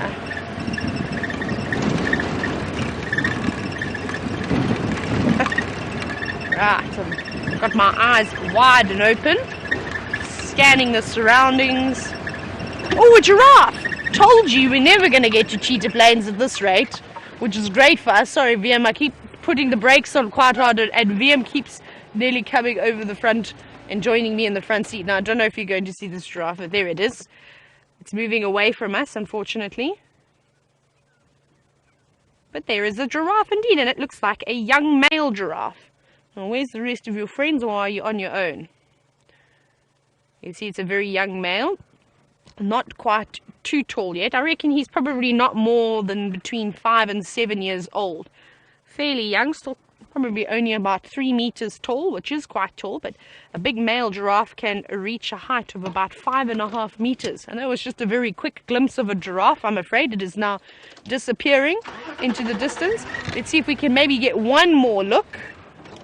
Wendy. Now, Wendy is loving the revving at the moment. No, don't do that again. So she has to have Storm Turking too.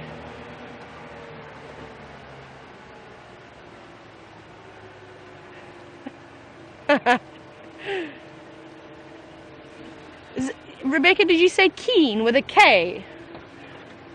I didn't quite hear that.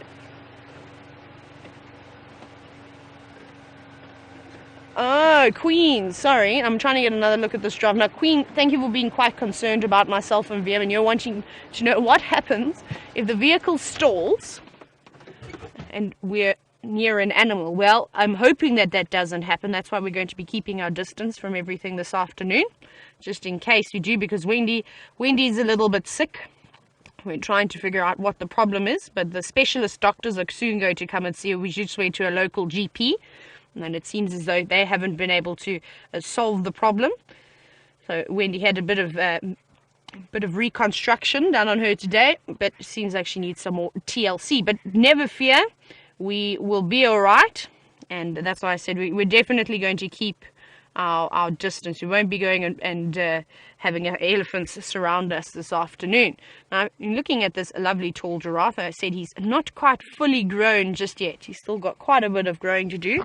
He's definitely not mating with any of the ladies just yet. But if you watch him, how carefully he picks on the tree. Now, a lot of the trees that this giraffe is actually feeding on have got big thorns. Most of the trees have got weapons in the form of a thorn out here in the African bush. And I must tell you, the thorns obviously don't really harm the giraffe. They are able to pick around them. But what those thorns do is that it slows the rate at which the giraffe will feed on the leaves. And then hopefully the giraffe will move off as well. And then also, with all those thorns around, they're not able to eat all the leaves. They can only just pick and choose a few without getting poked and prodded.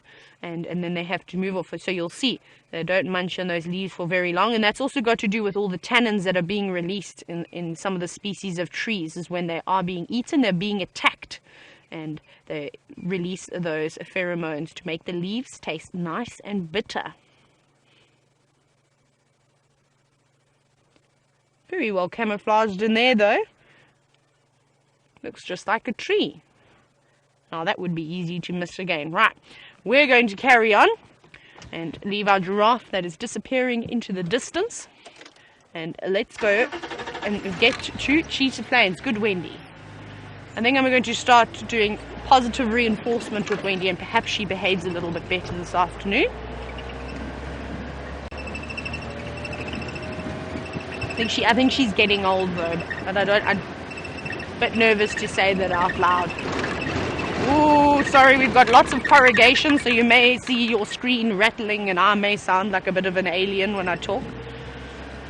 Just these main roads, unfortunately, it's not just game drive vehicles going up and down on them, it's also the delivery vehicles, and when you drive a little bit faster than you should, you start to create these corrugations in the road. So that's what gives the little rattle and the strange sound of my voice. But we're going a bit slower now and I'm trying to avoid them. Only try my best. So I hope nobody gets nauseous while trying to focus and watch this.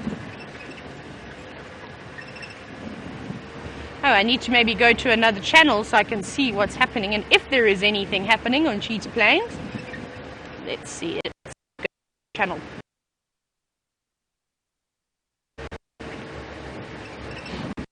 I'll be able to start to hear voices. Not crazy voice in my head, of course. Just in case you were wondering. Excuse you, let's go back to Jamie.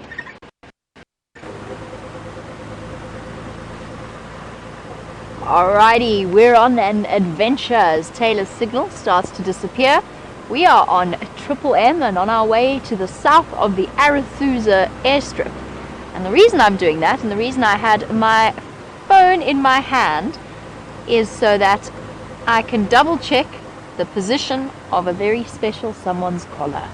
So there you go. The surprise will be, hopefully, that we are on our way towards young Sindile, the young male leopard with a tracking collar on him. And that's why I'm looking at my phone. It's not because I'm desperately attracted to the prospects of social media, which, as you know, I'm not very good at. I'm attempting to figure out where this leopard is. Oh, let's play a game. I think the only way I can do this is just have a look at this road. That's Flockfield. I have a horrible feeling this is not on Arathusa. Now that I've come here, maybe it is.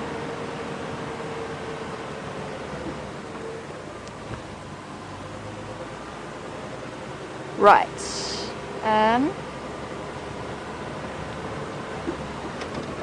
I need you guys to read the coordinates to me. It's the only way I'm going to be able to do this. I need you to read the coordinates so I can write them in my maps.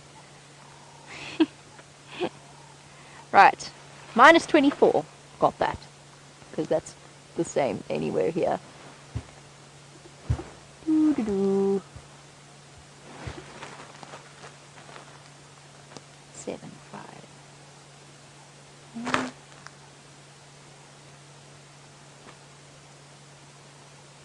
Cool. Got it.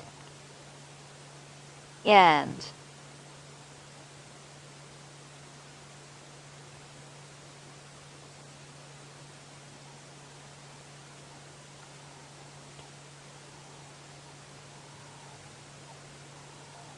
Dun, dun, dun, dun, dun.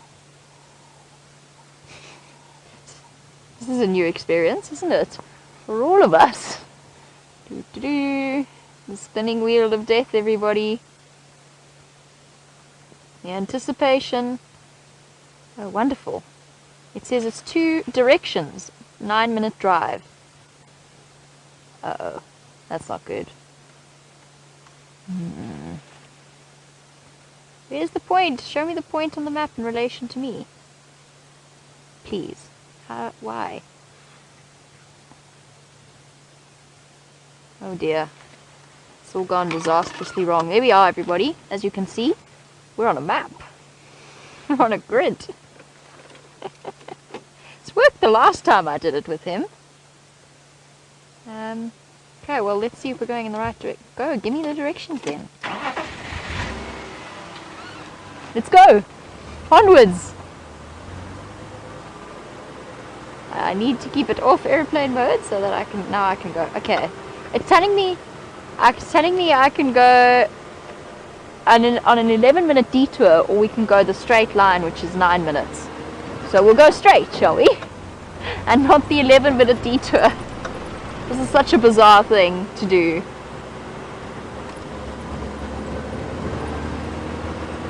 Okay. Let's look for things on our way. No, it is on Arethusa. It is on Arethusa, everybody. I've just done some mental calculations, and we should be he should be just off our boundary. Actually, I better turn my radio onto the Arethusa Game Drive channel in case there's a whole load of people sitting there already, having found him the old-fashioned way.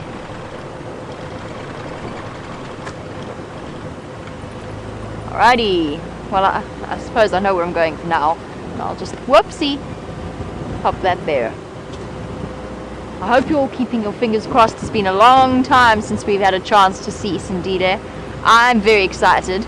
I hope you are as well. So, for those of you who are new to this show and are wondering what on earth that was all about, that is not our standard way of finding animals, just so you know.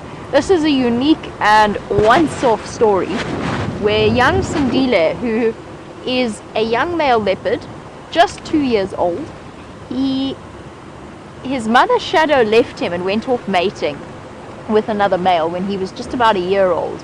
And he went hunting for himself, as young leopards do, and, learning and experimenting. And unfortunately, very, very unfortunately, he happened upon a feral dog that had come in from one of the neighboring villages.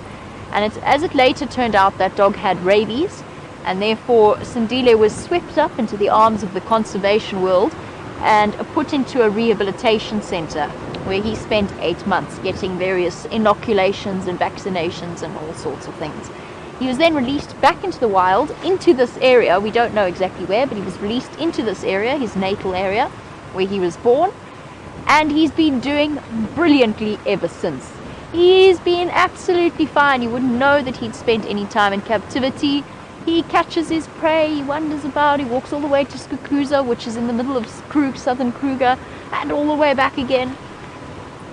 He is definitely a survivor, but he does have a collar on him for tracking purposes, for research purposes, and to allow the people in the know and the authority to keep an eye on his movements and monitor the way that he has responded to being released back into the wild. Fortunately for us, Terry Camacho is an incredibly lovely man, a very kind gentleman, and he decided to... Sorry, very cold. He has been very kind in helping us with Sindile's whereabouts. Oh, that is where we are going now. Hopefully. A lot can happen on a cloudy day like today. When the animals move, especially leopards. Now this, as I said, is his natal range, so it's where Shadow had him, where she gave birth to him and where she raised him. And she's still in this area, and apparently she's with the Tingana at the moment on Arethusa as well. So when I can hear anything on my Game Drive channel, then I will attempt to find out where that is happening, and perhaps we will break a cat record. I don't usually bounce from sighting to sighting, so let's just see how we go. Let's try and spend a little bit of quality time with young Sindile. How are we doing, Matt?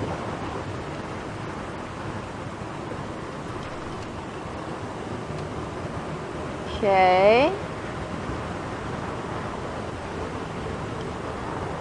It says I'm halfway there. I'm about to... Oh dear, I hope we're going to get lucky with this.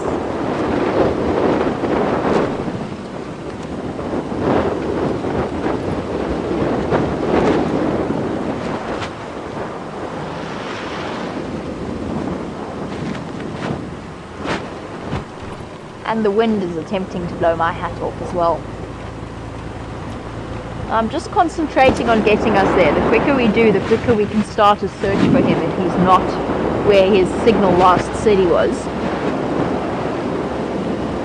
Interesting. He goes on these little journeys and then he comes all the way back to a place he knows so well and grew up in. It is interesting. We're learning so much about the dispersal patterns of these males. Sorry, Impala, you're beautiful, but I'm ignoring you for now.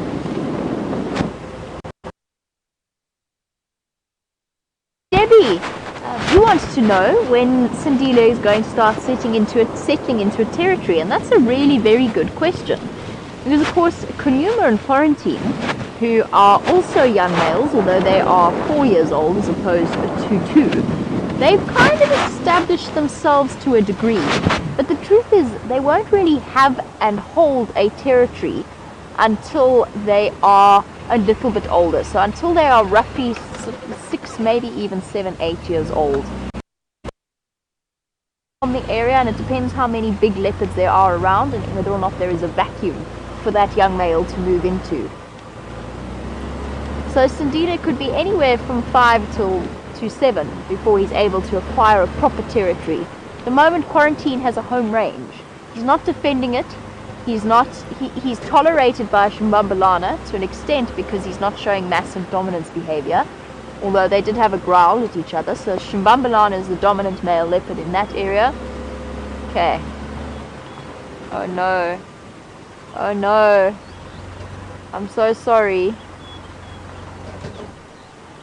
Our boundary is at that signpost. So unless this map has led us astray, he's outside of our boundary. After all that,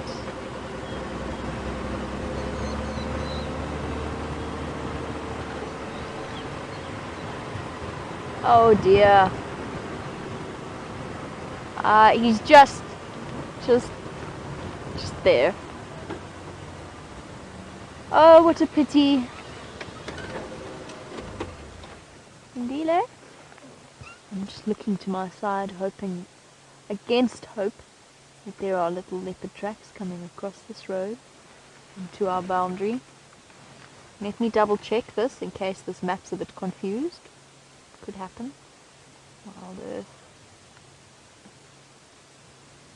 Yeah. Okay, the boundary's there. Yeah, monkey alarms. Oh, that's a good sign. So we're going to turn around very quickly because boundary's there. I thought it was here.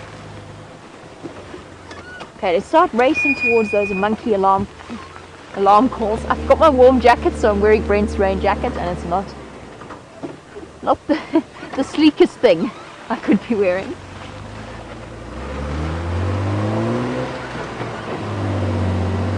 Okay. We won't tell anyone that happened. I was led astray.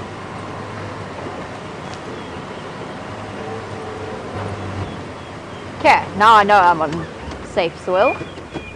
Where are these monkeys calling from? Ooh. There's a very good chance that it could be him. He could well have moved north. Oh look, the vehicle. Well, that's good news. We'll be able to get an update about what's happening. Also, that was really good timing.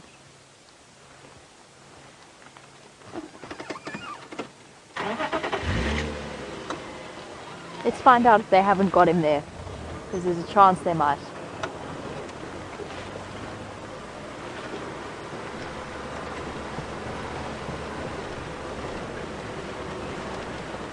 Good afternoon. How's it going? How are you? How long? Oh, long time. No. I know you. Chill vibes. Yeah, we were just double checking. Apparently Nadiba's collar thing's just south of here. And we're hoping perhaps he might How have far in here? decided. Here, hold on. I'll show you. Sorry, everybody. Just got you. Everybody, Sean, wave hello to all the viewers. Hello, everybody. It's roughly here. I don't have a road name, sorry, but he's roughly there.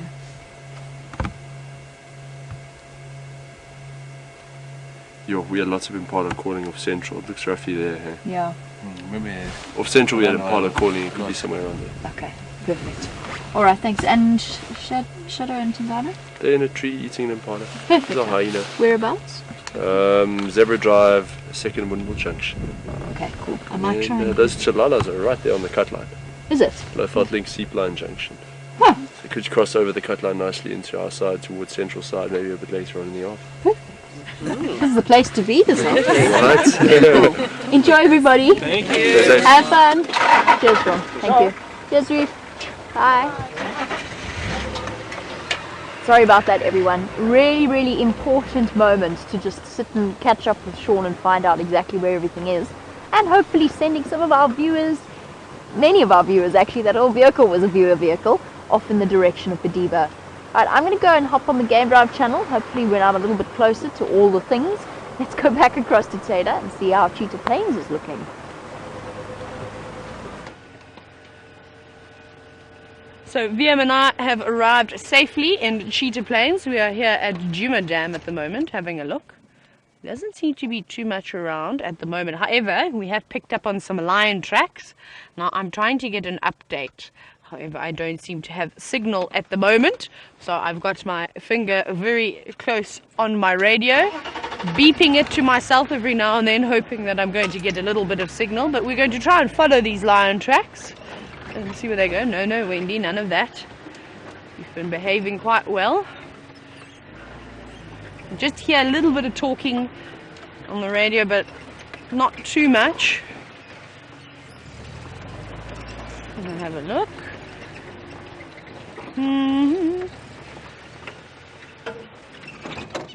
Wendy, you can't stall every time. Wendy's liking the petrol today. She's obviously quite thirsty. Oh, come. Right. Now I can't see where these tracks went off to. Just gonna have a quick little look around.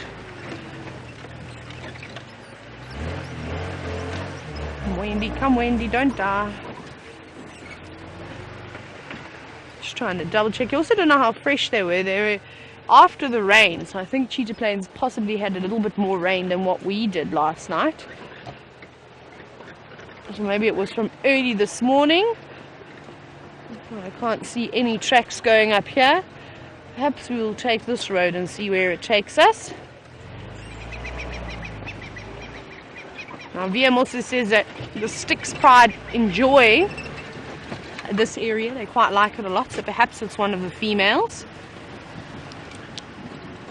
Nothing yet. No one's talking to me just yet. I'm just going to take a little slow drive past the dam. Just checking. There's some rocks here, so it'll be a good place to stash some little cubs.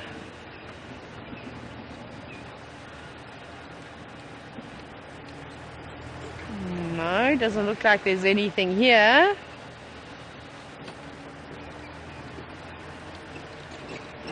It's very hard when you don't have communication all the time with the other rangers. That's why it's so important with these radios.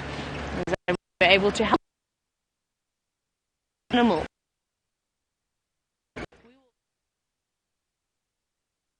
Tracks. Maybe those tracks were from earlier this morning, and that's why most of them are driven over. We did see some that were right off the road. Obviously those ones will be preserved for quite a long time, but if the tracks are on the road, they don't last for too long. And this makes it, especially when we can't talk to anybody and we're trying to put together a puzzle. But we'll keep looking in this drainage line over here while we make our way to the Great Plains of Cheetah Plains.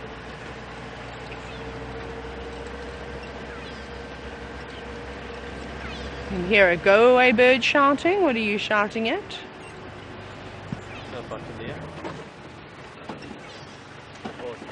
Ooh, cool. Hang on. That's very cool. Does look quite big. It does look like a snake eagle. We've got a big... No. There it goes. That did in...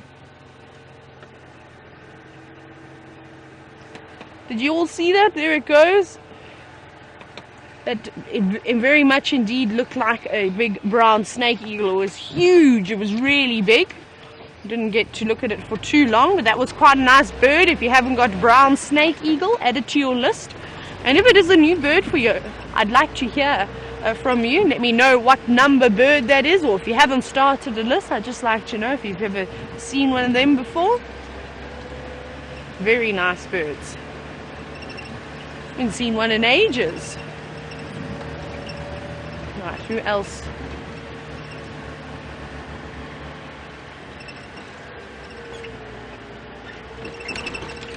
Good afternoon, Zaki. Zaki from Kenya would like to know, how do you tell how fresh a track is? Whether it's a lion track or whichever track it may be. It depends on a few things. Obviously, you look at the weather. If it was raining the night before and you can see the footprint is under the raindrops, well then you know that it happened before the rain. If it's on top of the wet sand, like we very quickly saw with those lion tracks, then we know that it had happened sometime after the rainfall. But it is difficult though, because we're quite a distance away from Cheetah Plains, and the rainfall could vary quite a bit from what time it rained here to what time it rained when we had rained. So I'm very uncertain as to when that lioness walked in this area. You also look for things like at night you get scorpions and the millipedes that come out, though occasionally the millipedes are out during the day when it's nice and hot, and if you see their footprints going through their track, that's also a good indication. And then wind, obviously it's not very windy now, and there didn't seem to be very much wind in the track, but you can use that as well. We've got, I don't know what to look at, but let's look at the zebra, because we've got some impala as well, but they're moving off into the thicket. And I think this is a friendly zebra. This one is not running away from me. I'm totally shocked. I hope I haven't jinxed myself. Oh, look at this unusual pattern on its head. What is wrong with your face? Now you'll see what I mean when he puts his head up. Stained yellow. Keep your head still. We're trying to show everybody your face, your unique marking. Perhaps it will come around now. No, you're going to give us your bum. And just one zebra. I don't see any more zebra. No, it's not going to turn around. Either looks like it's perhaps rubbed its head on something and got a bit of bark or something stuck on its fur, or maybe it's just bleached that color. But now, of course, this female zebra is not looking at us.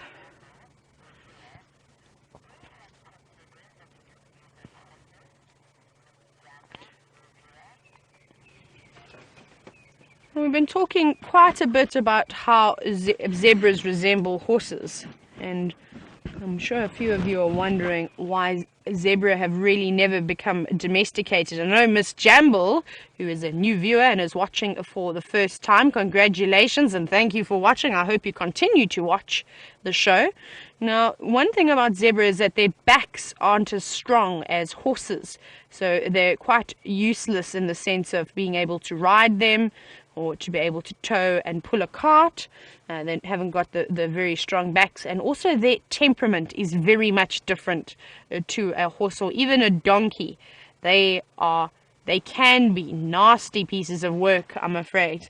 It can be quite tough. They're very cheeky. If you know horses and you know the attitude of a pony, that is particularly a mare, times that by about 10, and that is the behavior and the attitude of a normal zebra. They're very cheeky. They kick, they bite really badly. Now you can see that patterning. It actually looks like it's just been bleached. That seems to be the color, the unique patterning on this mare's forehead. Now those are the main reasons why we don't use them. I know a few people who unfortunately fortunately have got big game reserves, big game farms with lots of different animals on them, and in two different occasions the mares have died and they've managed to save the foals, and then they tried to hand rear them. Disastrous. I was kicked, I was bitten. They are terrible. So they were great for the first few months of their life, and then they work out that they can be bigger than stronger than you, and that's when the disaster sets in. So I would not recommend trying to domesticate a zebra. It doesn't work. Ooh, good Wendy. I'm just going to have to rev Wendy a little bit more than I normally do. Alright, goodbye zebra, thank you very much. We're going to continue on. Oh, hang on, I need to reverse. I think I possibly had some signal. Let's go back. I thought I saw I had one bar, and then I got too excited because Wendy went without stalling.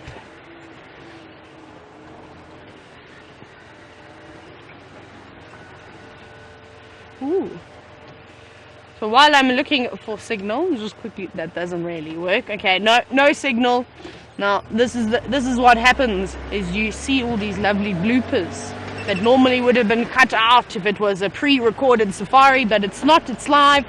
So you see when I sneeze, when I laugh, when I do all these wonderful and amazing things. So if you'd like to interact with us, because I believe there's quite a few new viewers today, which is fantastic. So you can hashtag Safari Live on Twitter, or you can send us an email, questions@wildearth.tv. And myself and Jamie, we're happy to answer any of your questions. I think we're going to carry on straight. I haven't seen, as I said, that I think I saw a lion track, but let's not get too excited. It could just be a tire tread. It's probably just a tire tread. It's a tire tread with an impala footprint over the top of it. Right, not quite what we're looking for. And I'm still looking to see if I get that one bar of signal, to see if I can communicate with everyone. And now I need to quickly remove this branch that the elephants have very kindly deposited in the road. You'll see it now as I get out. I'm just going to drag it very quickly. It's a big one.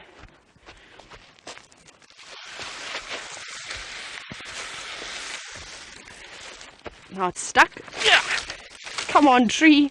I don't know how the elephants do it, everybody, because it's proving to be quite difficult for me. Now I'm going to have lovely dirty hands, so I hope you all enjoy looking at that.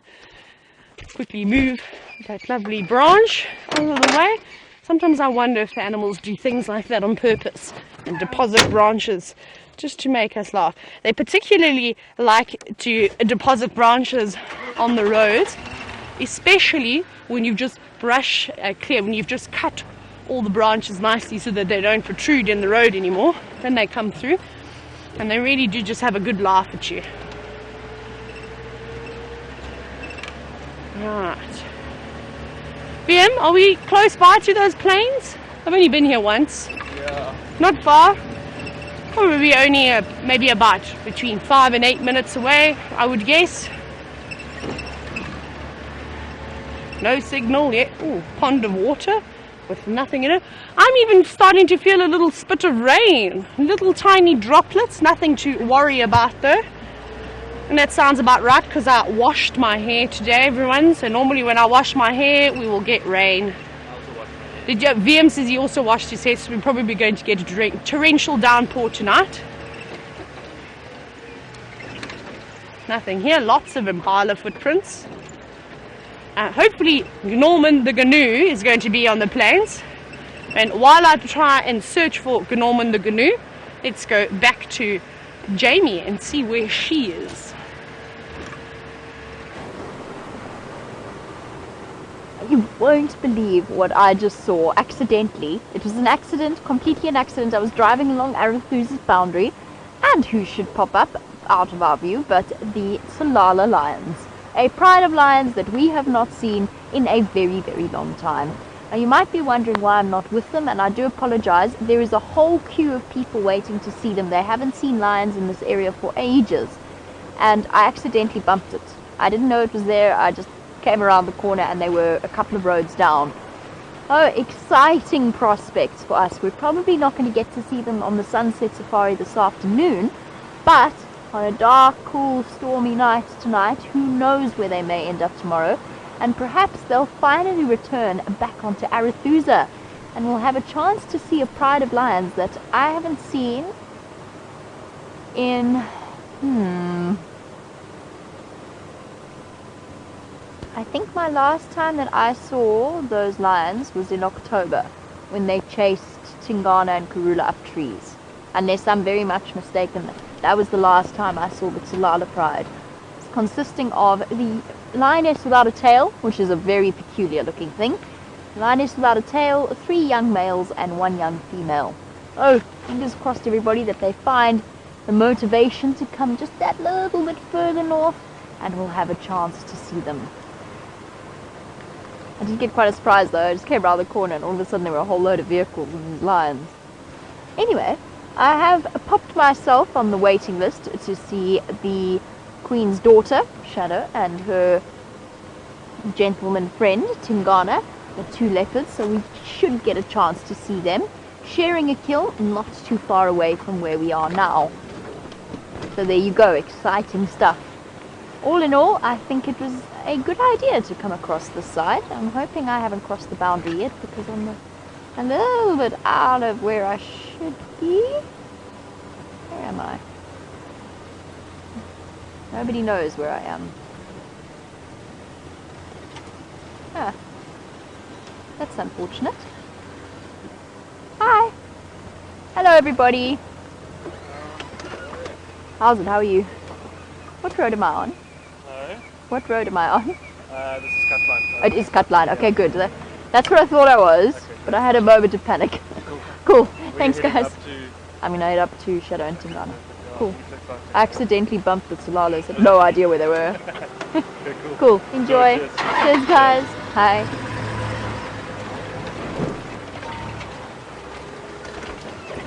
Phew. We're still on Arethusa, everybody. We're not if we turn left. But we're not going to. We're going to turn right.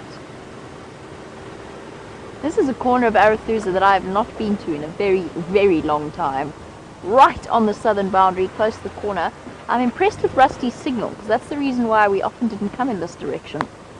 Because Rusty didn't have signal. And the reason I actually came here was because of those alarm calls that Chandra heard. I'm starting to wonder if they weren't those lions getting up and moving around. Sean also said he heard some.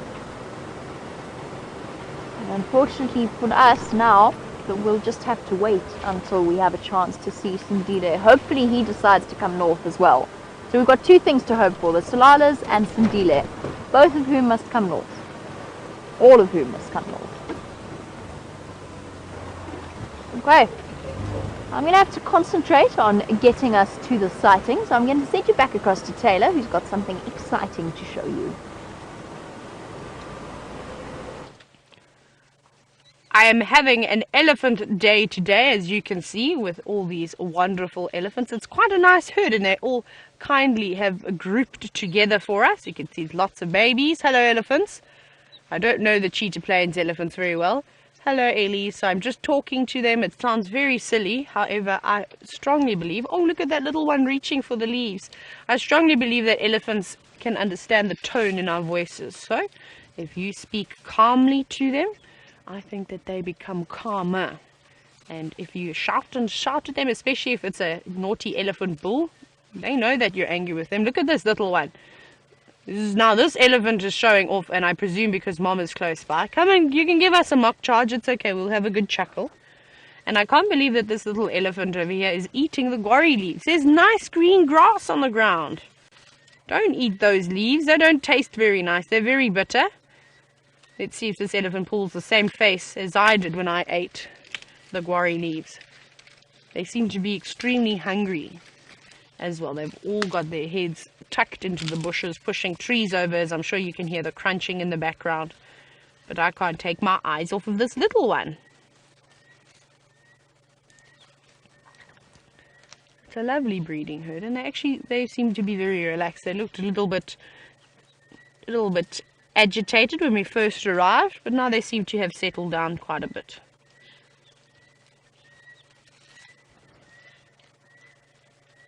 Hear the guinea fowls calling in the distance, and maybe a bit far away, but I can hear them calling. It's nice to see so many youngsters in a herd as well. Lately we've been seeing a lot older calves. There seems to be lots of little ones around there.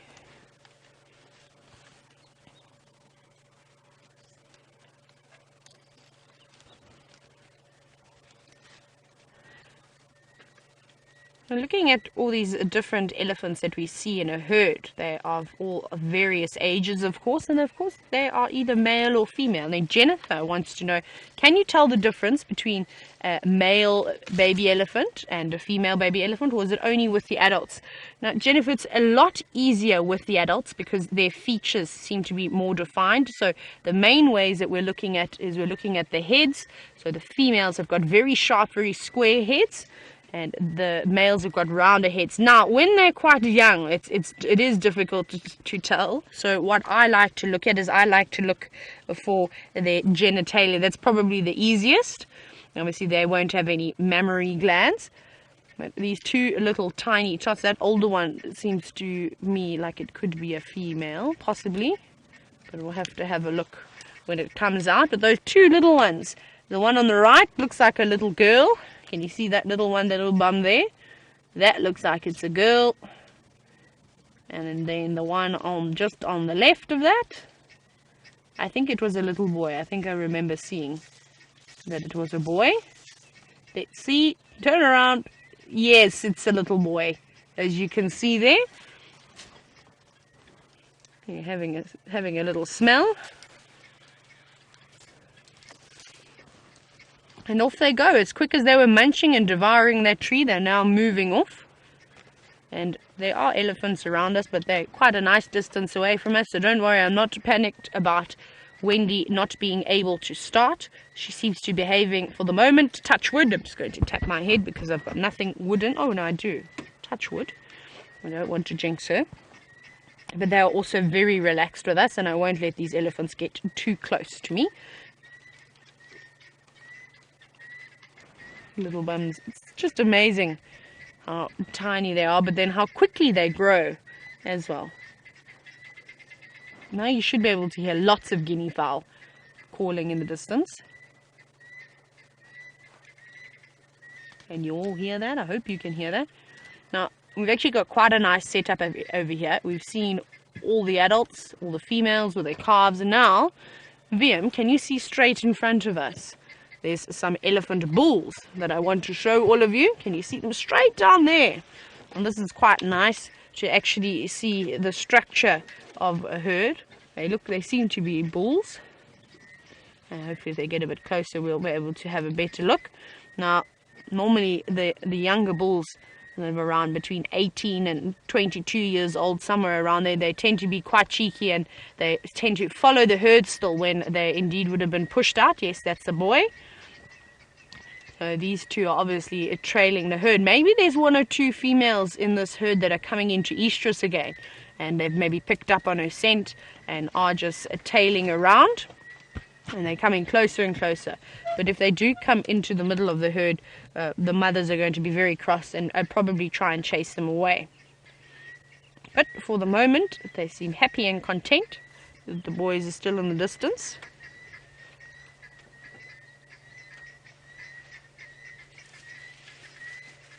Looking for those lovely new green shoots that are coming out in all of these trees, but they're not really giving them a chance, unfortunately.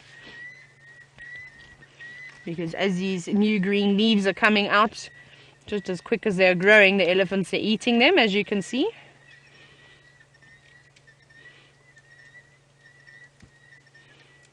And that's what I suppose that the plant life relies on, is that the elephants will come through an area, eat as much as they can, and then they'll move off, and perhaps they'll only come back and visit this area again in a few months' time, and then hopefully that would have given the vegetation an opportunity to restore itself.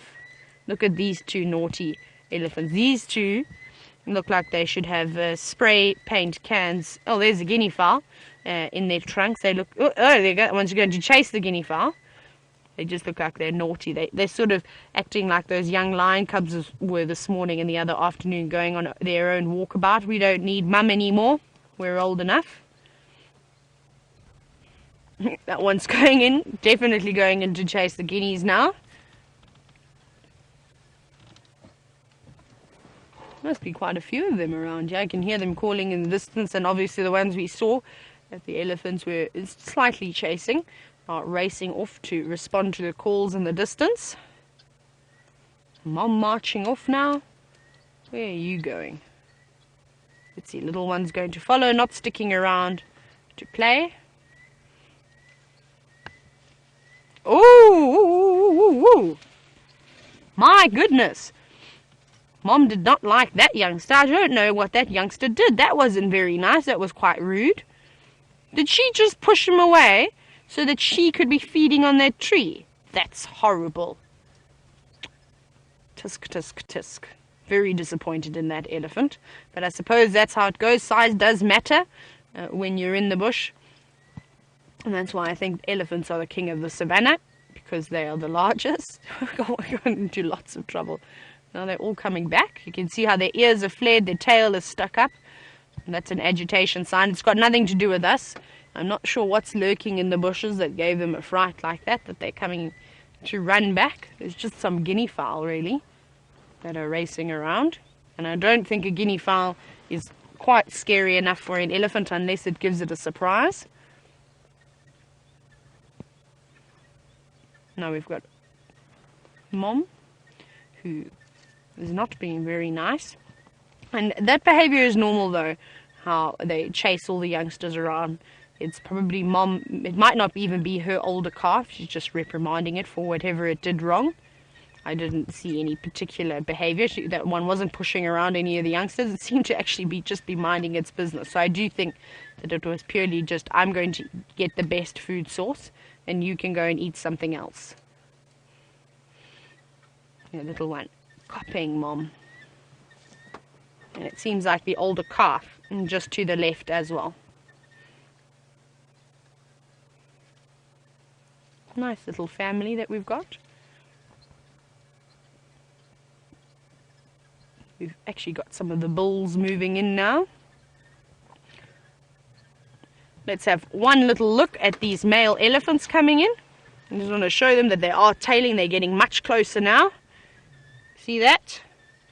Here they come. I think we're going to have a little bit of action. We're possibly going to stay with them a little bit longer. But while I follow up on the story of the elephants, Jamie's got the spotted cat that I've been looking for the entire afternoon. It might not be the spotted cat that we set out to find, but this is definitely a lovely sight to behold. And it's not just one spotted cat, it's actually 3 spotted creatures that we have here. Tingana on top of the tree with his impala prize, a big impala ram. And then at the base of the tree, on one side, we have a spotted hyena hidden behind the branches, waiting patiently for any scraps that might happen to fall out of the tree. Hello.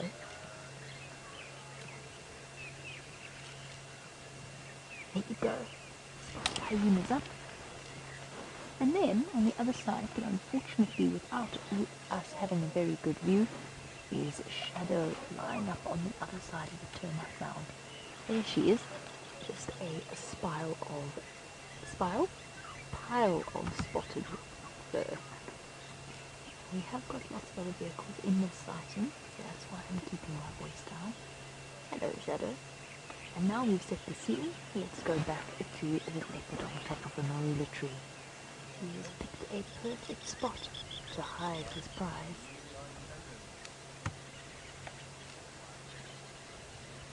That is one very full belly.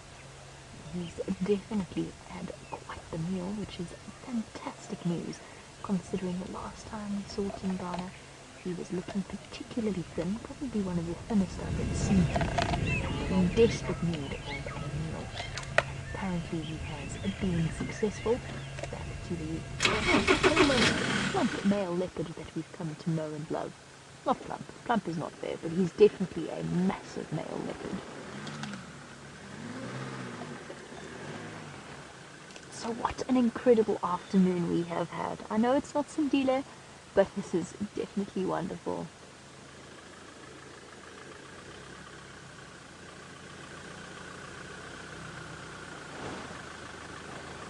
and crunching away using that carnassial. Our Tingana, sorry, I was going to move, but I'm not going to now. So guys, Tingana is the perfect example of a male leopard in his prime. We were talking about when a male leopard is big enough to compete for territory, what age Cinderella would establish a territory. Well, a Tingana at 9 years old is, it must be maybe 10 now. When does he turn 10? Or has he already turned 10? We don't actually know, do we, with Tingana? I'm not sure his birth month is recorded. He is definitely a male leopard who has gained and kept a territory of a massive size. You can see he's basically all head and shoulders, hardly any neck. His neck is just one massive dewlap, powerful and muscular.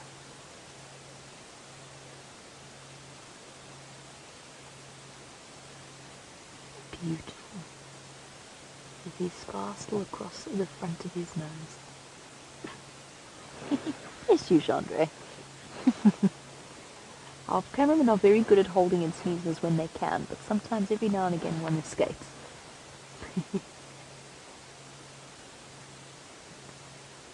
I think Tingana's got really beautiful rosettes as well. Look at that perfect, sorry, that was just a random side comment. Look at that perfect poise and balance as he maneuvers himself away around the marula tree to feed off his kill. Have you got space there? Perfect. Very well, thanks. How are you?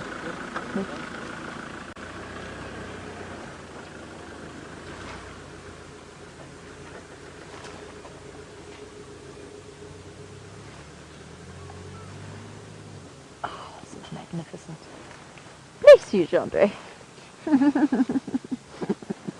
Shame, he's so zoomed in, there's nothing you could do about it.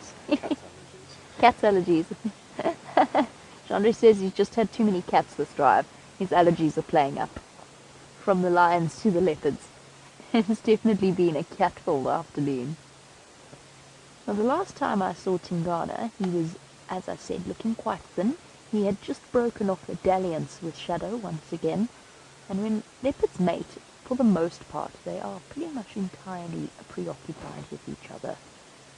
They only have eyes for each other, they very, very seldom feed, and the female makes sure that the male is kept busy pretty much every couple of minutes, at least every 15 minutes, but it's usually shorter intervals between their mating periods. Now imagine them having to do that for 5 to 7 days, and can understand why Tingana was probably feeling a little bit peckish and perhaps not quite himself. The distraction that Shadow provided meant that he was definitely in the mood for some dinner. So he'd left Shadow when we last saw him, and we followed him through the bush, and he was desperately hunting but not successful. Oh, somebody's up. Collecting the scraps that are falling from the impala. I know this hyena. I definitely recognize this hyena. It's one of the Elephant Plains clan's hyenas. Look how fluffy it is. Unbelievably fluffy. This might be the fluffiest hyena I've ever seen. Weirdly. That's incredible.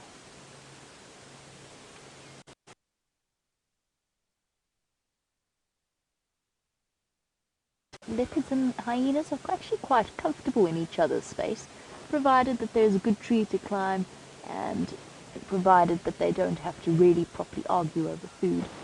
Now, if Tingana were to drop this kill, the hyena would be on it in a flash and racing on, although it already looks as though it's had a good meal anyway. Quite a round-bellied hyena. I can't get over how fluffy that hyena is. So if Tingana were to lose his grasp on that impala, were to go tumbling down, he could probably match that hyena in terms of physical strength just because of his size. And as you can see, the impala's pretty stable in its place for now. But Tingana could probably, pound for pound, match that hyena and with speed, although generally leopards don't pick fights with hyenas. They're a little bit lower in the predator hierarchy. But for the most part, leopards are content to tolerate the presence of hyenas, and vice versa.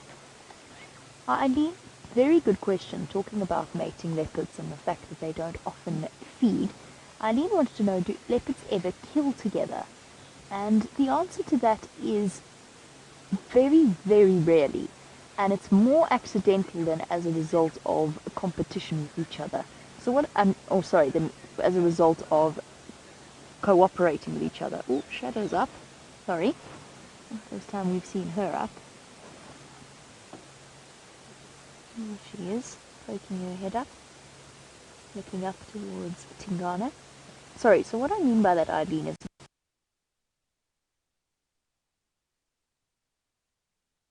beautiful. Look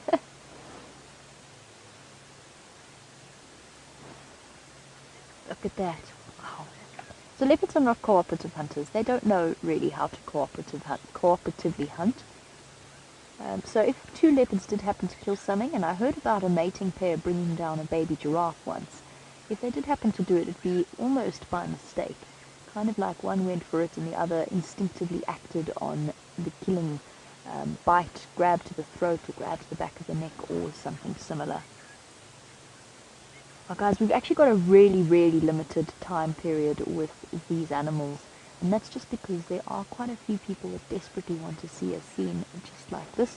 So we've probably got another 4 or so minutes, and then it is time for us to leave and to let somebody else have a turn.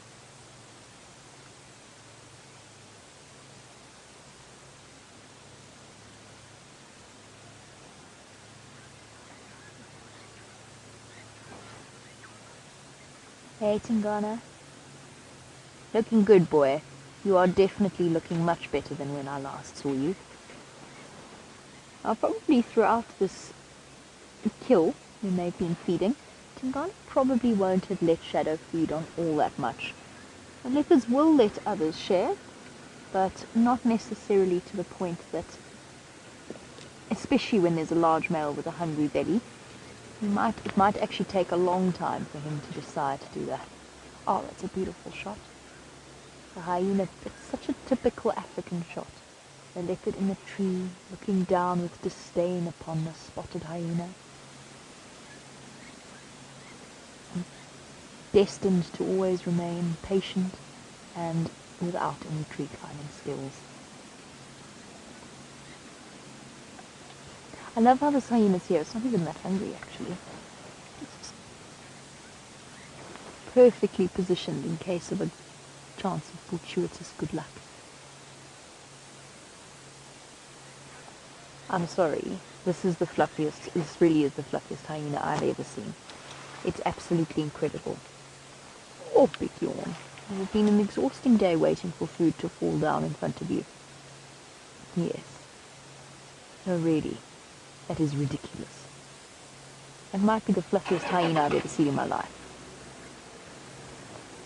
And as I said, Tingana safely up in the tree. Disdain.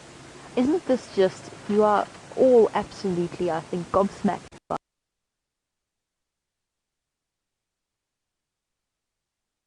of course. We have to make space for other guests as well.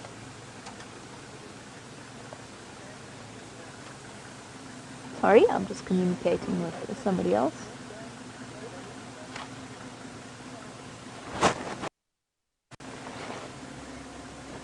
I'm just telling one of the other guides that I'm okay with him to drive in front of us.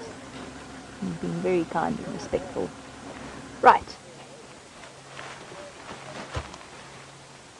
So a truly spectacular scene. In the last few times that I've seen Tingana, he's been up a tree, a marula tree.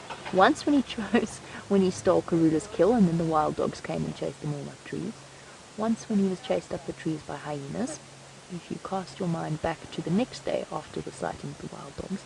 And then, most recently, whilst Jandre was away, which is one of the reasons why I'm telling the story, so I can tell Jandre about him and make him jealous, was we were with Tingana, and as we'd sent you back across to Taylor, as we sent the viewers back across to Taylor, this lioness came out of nowhere and proceeded to chase him up the marula tree. Dave's camera work was absolutely amazing, considering we were off air and it was a total surprise.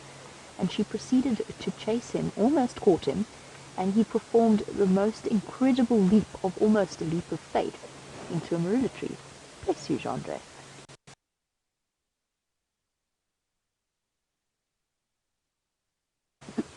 Anyway, he went to the top of the marula tree and just looked really, really sad.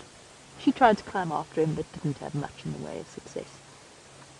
And that, of course, is where a leopard truly comes into their own, with that ability to climb far better than any of our other big cats.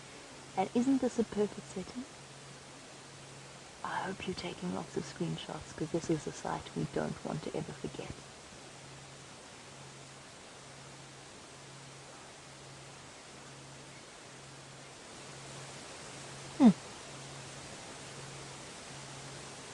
Absolutely spectacular.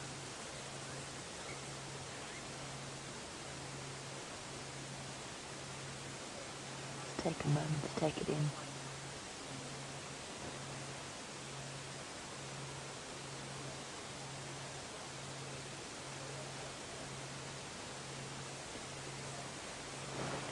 Now, Green Eyes, unfortunately, we don't have a view of the hyena anymore that we can get. So I know you have a question about the hyena, so we'll have to answer it looking at one really full leopard instead of looking at the hyena, which I suppose works just as well for the purposes of your question.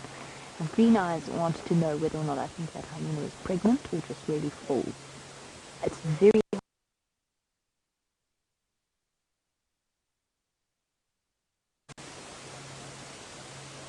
rather than pregnant, just in terms of the shape. Sorry guys, I've got lots of people calling me on the Game Drive comms, waiting for their opportunity to come in. So in terms of the shape and where the food sits, look at where Tingana's belly is. It's difficult to tell though. It is really, really difficult to tell with hyena, especially because I've noticed with a lot of older females, their bellies, the muscles of their bellies actually almost herniate and split, and they get a lot of a sort of a middle-aged or a droop, a sag around the middle portion of their bodies. And I think it's just from pregnancy and from repeatedly gorging themselves. And I think it causes that muscle lining to tear. And it happens with female leopards as well. They get a little bit saggy. Gorillas are a little bit saggy in that area. Unfortunately, this is going to be our last view of this amazing sighting. It's time for us to go, but we're going to send you back across to Taylor, who's got a sight for sore eyes on a peaceful evening.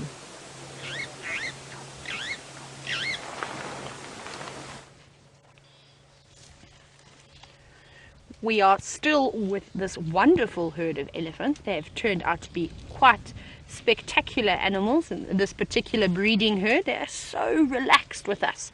Now it is starting to get a little bit dark and we are very far away, and just because it's getting quite thick, I don't think I'm going to use infrared this evening on the elephants. I think we'll probably give it a skip, just because I don't want to disturb them too much with them moving into the dense thicket. But those young bulls that I was telling you about, they've come through now too. Possibly, I think let's reposition so we can have a look at that one big elephant bull who's deciding to come out. Though he's not ginormous, but he definitely doesn't belong in the herd anymore, and he's being quite naughty. He's actually keeping his distance, and I think one or two of the females have been eyeing him out. So let's go down into this little dip. Oh, I can see an elephant dragging a big branch. Let's have a look at them. They're lovely boys. I'm quite a fan of the elephant bulls. Let's go stealth mode. Now, this is not an elephant bull, this is a female elephant that we've seen dragging a branch, but the elephant bull is trashing some trees just behind her. There you can see his rump. They are still all feeding in this area,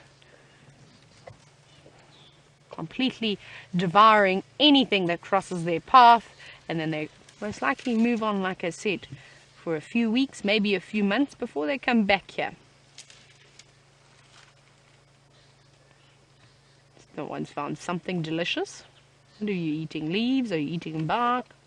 I can't quite see anymore. And with this other Ellie over here, this lovely cow. She's munching away. Now this is a perfect example. You can see straight away that she's a female. Firstly from her head and then her mammary glands. That's quite nice. I wonder where her calf is. Must be on the other side with all the other ones, having a play just before the sun sets. It's getting dark so quickly, I'm afraid, this evening with all that cloud cover. You can see it's quite thick there.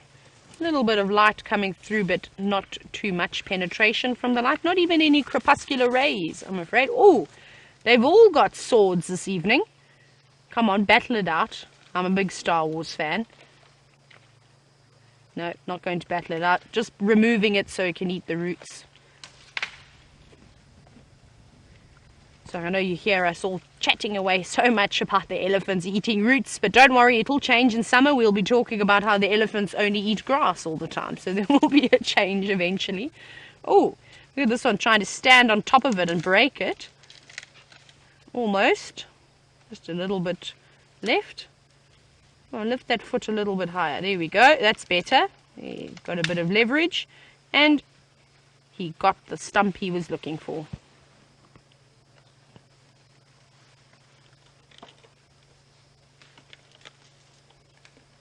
Very nice.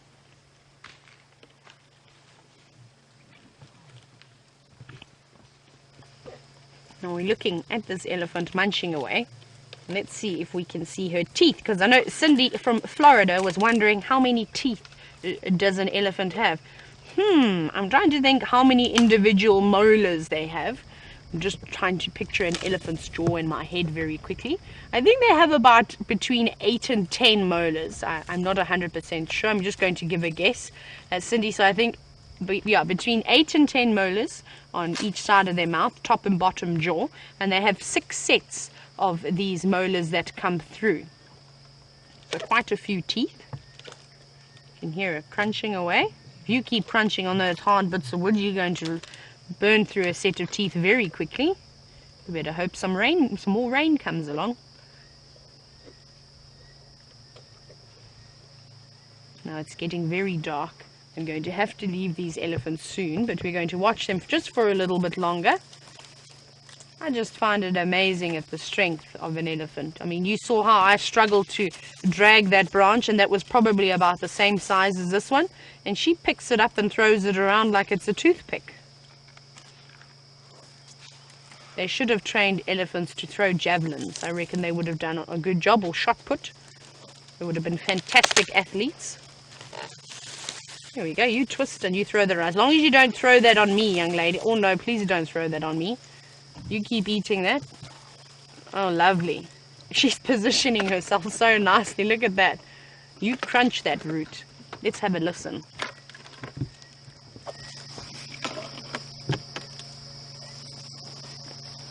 Yeah, crunching.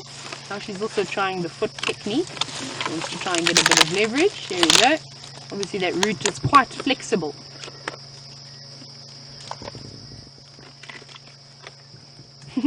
She is so enjoying it. That's the happiest I've seen an elephant. That and when they're in mud. But her whole facial expression looks so relaxed. There we go. Got the bit that you were after.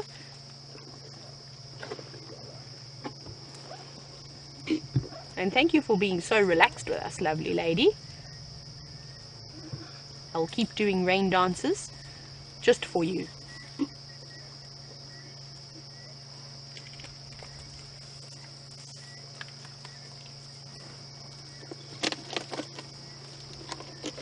Lovely and peaceful this evening. You can hear the cicadas starting to call in the distance here. The guinea fowl setting off their last calls for the evening. Now I'm just waiting for the francolins to start their chorus.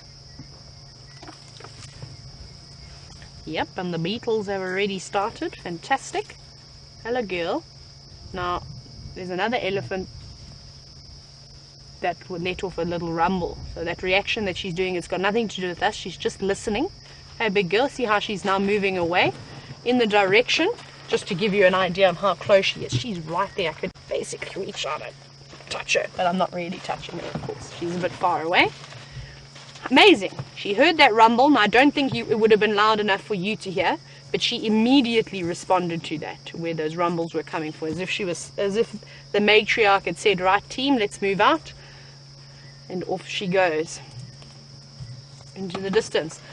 I think that's unfortunately the end of the elephants. I don't want to bother them too much while we don't have very good light, and they are moving into some thick vegetation, so I don't think it's going to be a good idea to try and bother them too much with the infrared. Well, and while I slowly start making my way back from a cheetah plain, let's go back to Jamie and see how her afternoon is going.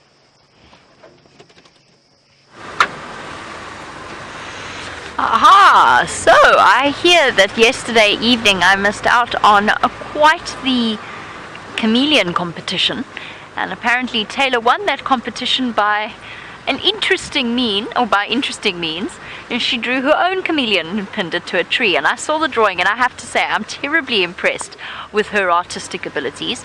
It definitely looked like a chameleon, which is probably better than I could have done. Alright, so as we head off into the evening, speaking of chameleons, it is of course the time of day where all sorts of wonderful and mysterious creatures come out to play. I'm hoping for a chameleon, but it's a little bit chilly this evening.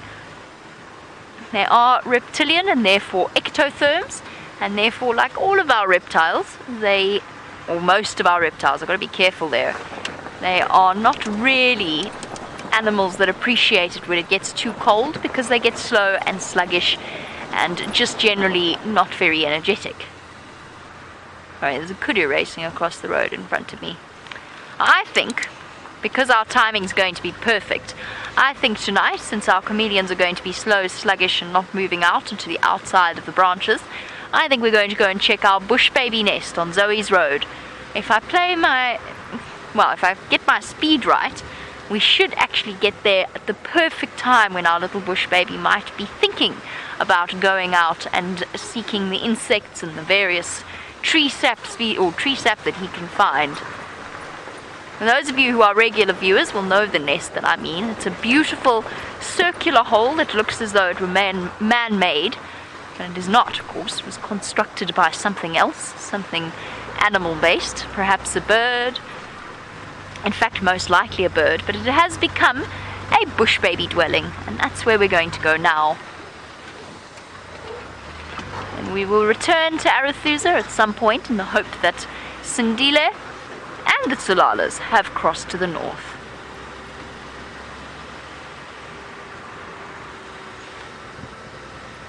And actually, you know what, a cold evening might not be terribly good for chameleons, but it's certainly good for creatures of the mammal variety, things like white-tailed mongoose, aardvark, porcupine. I say that really hopefully every single day, and it never quite works out that way, but you never know. If I say it often enough, eventually it'll come true.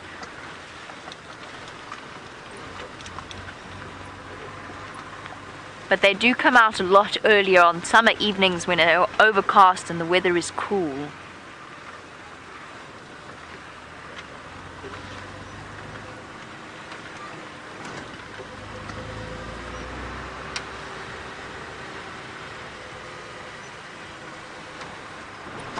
Oh, sorry, Gendre.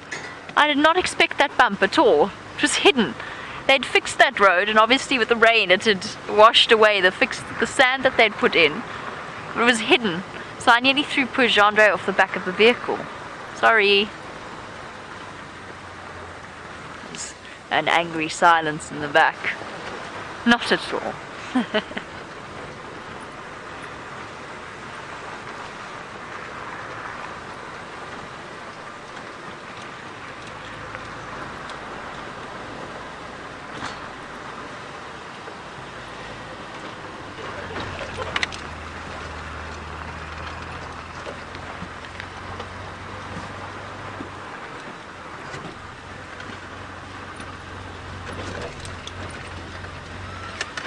Oh, Brianna, it is lovely to have you on board our Sunset Safari as we trundle along, making our way towards the bush baby nest that I was talking about. You've got a general question on tracking down and finding the animals, and you want to know, is this a skill that takes a long time to master, and is there a thrill to the hunt and tracking down and following the trail of an animal? And yes, absolutely there is. I'm going to pull off the road because there's a car coming, and I'm hoping this maybe wasn't the best spot, but I'm trying to get the sunset or a little bit of the color of the clouds. Going to be very tricky from where I've put you though, isn't it? Sorry, just bear with me one moment because there is another vehicle on its way past. I'm hoping I've given them enough space while we answer the question about tracking. It takes to truly master it, and I don't claim to have truly mastered it at all. That is something that takes a lifetime of dedication. Just like anything, from playing a musical instrument to nuclear physics. It was a strange example. It was the first one that jumped into my head though. And anything in between, mastering a skill like that is something that does take a considerable period of time. Now don't stop, please. You can come. Oh dear. We find ourselves trapped in one of those awkward moments where somebody thinks we're looking at something and then doesn't want to come and approach us in case they disturb it. We were looking at something, but it's the sunset. It's not going anywhere. Well, it is, but not due to any vehicle activity.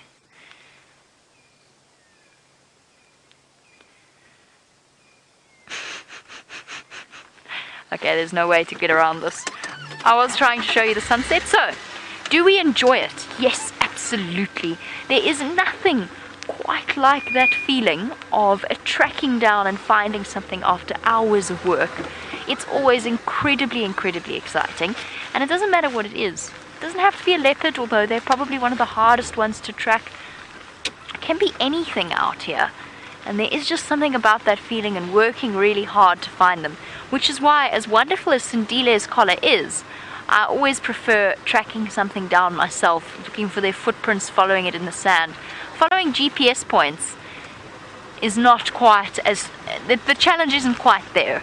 Not that we're not... I mean, it's different with the case of Sindile because we're always thrilled to see him. Thanks very much, guys. Good evening. How's it? Good evening. Thanks, you too. Hi. Shame. He was being so polite. It's the danger of moving out of someone's way too early. Right. Tracking down things? Absolutely.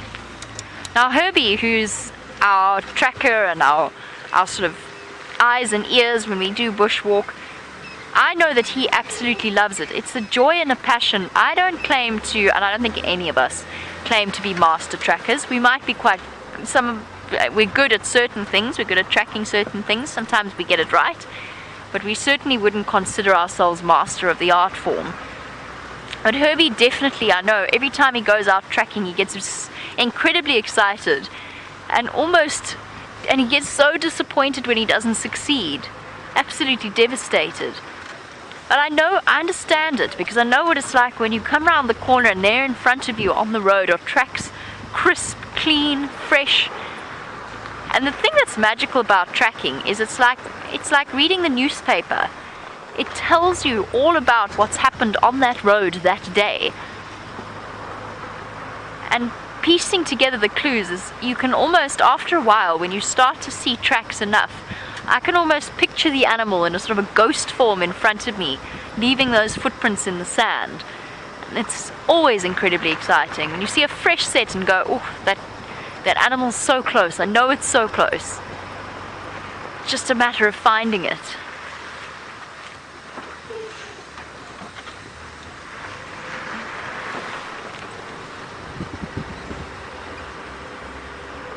And sometimes it happens quickly. You go around the corner, you see fresh tracks, you go around the next corner, and oh, there it is. And sometimes, as I said, it takes hours. And we obviously can't, while we're doing these live safaris, we can't disappear for hours at a time.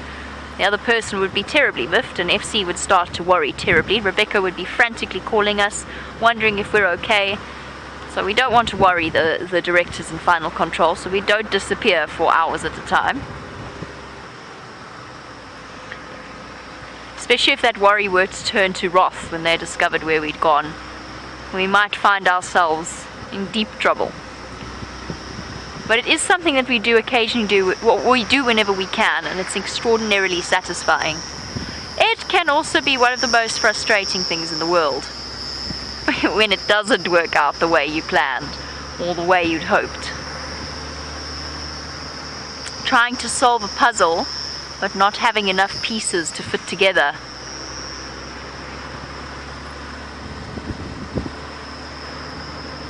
And it's only going to get more difficult as we go into summer. Ground is wet, the vegetation is dense, the animals are more spread out. But that's fine, it's all part of the fun, it's all part of the challenge of the whole deal. Sherlock Holmes would be proud.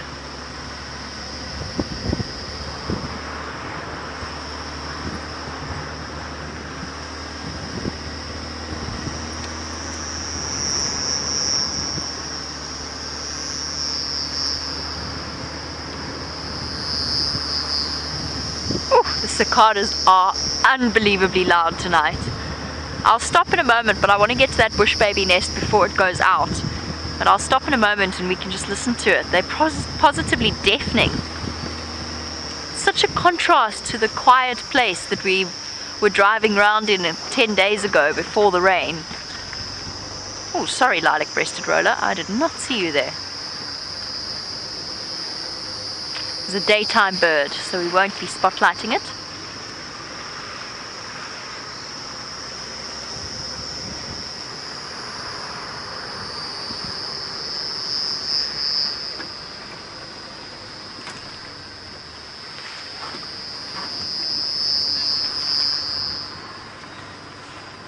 Sorry, Impala. For our newer viewers, what I'm doing as I'm driving along, every now and again you'll see me swing my spotlight quite erratically and immediately reach for my light switches. And that's because we don't shine white light on the diurnal animals like Impala. Now, essentially what it does is it detracts from their ability to see in the dark. Kind of like I nearly shone the torch at the camera, but obviously I'm not going to do that. I don't know. That's what I would have done to guests to explain why, if they were the right sort of guests. That's basically, if I were to turn around and shine the spotlight in your eyes, you'd immediately have spots in front of you, you'd be struggling to see. And for diurnal animals, it's not quite that dramatic because they have a reflective layer at the back of their eyes. But if you do hold a spotlight on them or a bright light on them for an extended period of time, you make them seriously vulnerable to predators moving around them because they can't see, they're stumbling about, they'll walk into trees, and they immediately become easy targets.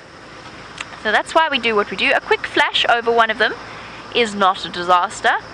You know, holding it on for a little while, but we don't shine directly on them. As soon as we see what they are, we move the spotlight and we leave them to go about their evening in peace. Of course, now, these days, we've got vehicles fitted out with infrared equipment, so we could sit and watch them. They just have to be close enough to the road for us to see them. It's been so long since I've come to this bush baby nest. I think it's around the next corner. Oh, bush babies. Speak of the devil. Hello. Hello. Perhaps I was too late, but that's okay because I got some here. I've got one. I had two. Can you see it there in the sort of the fork of the three? Go right a little and in. There. Well done, Genre.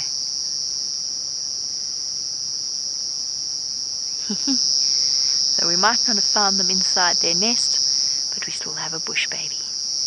Hello, little munchkin. I'm so glad we've had the chance to spend time with them as long as we have. Oh, I lost it. Is it still there? Oh, it is still there. Fantastic little primates. Tiny, tiny little things. The smallest of the primates in this area, and totally. Oh, sorry, Genre. Distraction. I'm like a child. Sorry. I had to control that impulse because one just jumped right up to here. I've lost it now after all that. Sorry. Oh, there. Oh, it jumped. I lost it. I'm like a bush baby. Oh, there it is. It's going to go across the road. Bounce, bounce, bounce, bounce. Yay! Well done, Genre.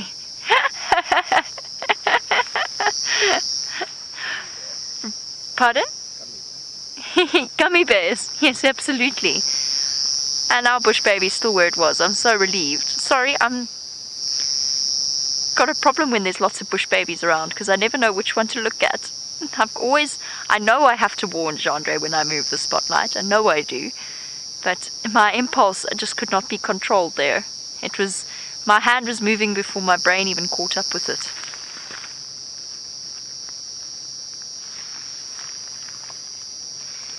Look at you. So at the moment, the bush babies, like our elephants at the start of the sunset safari, or the elephants with Taylor perhaps, will definitely be most relieved that we have had some rain, because that of course means the insects are out and about, and they no longer have to rely on a diet of just moths and, of tree sap. Now they can supplement with moths and crickets and perhaps a cicada or two with their lightning fast grabbing reflexes.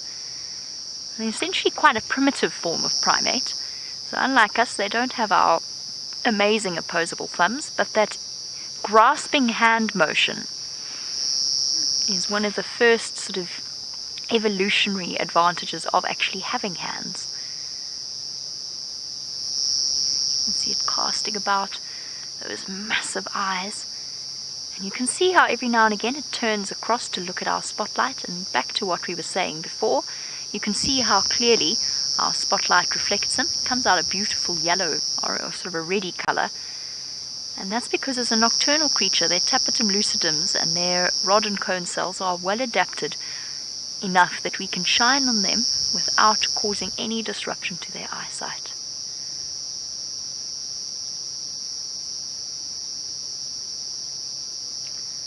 And the one thing our night drives did over the last few weeks when James incredible bush baby sightings. Oh, look, I think he might be urinating on his hands there. I think it is. Bush babies often urinate on their hands, but they don't sort of just start urinating and then place their feet under it. They just release a drop or two that they put onto their hands, and then they rub on their feet, and then they have a jolly good groom, because nothing spreads one's scent better than urinating on your feet, which is a very weird sentence. His little tail curled around it, glancing off into the darkness. Oh, and a racing scrub hare.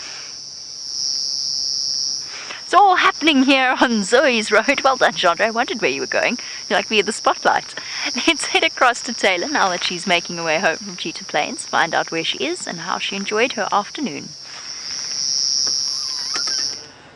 We just spotted a genet, but it was a very shy genet. It raced up towards that termite mound. Oh, there it is. There it is. Did you see it? It was just in that little gap. I just saw the tail. Now it seemed to have moved off and down to the right. I cannot see it anymore. It's a very thick vegetation. Next time. Now that's the problem with these nocturnal creatures, I'm afraid, is that they are very skittish. But well done, VM. What a great spot. Now the reason why I didn't see that is because I've been catching insects with my eyes this evening, and I don't particularly want to catch any insects with my eye. I was blind, or temporarily blind, for a few moments, and I hope that that insect died in the juices of my eye because it caused me much pain. So I'm driving around with my eyes very squint now, just opening little slits in the hope that my eyelashes will prevent the insects from going into my eyes. Oh, I'm going through a big dip, everyone. Whee! So fast.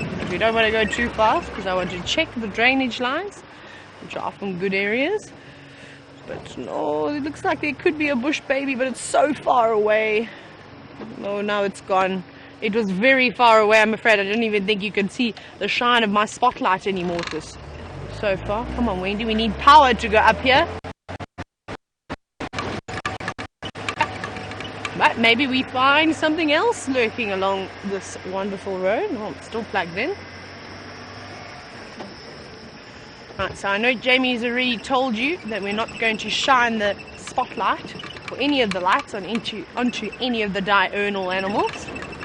Oh, I know what I've seen. Please don't go, Wendy. Okay, I'm just going to rev Wendy.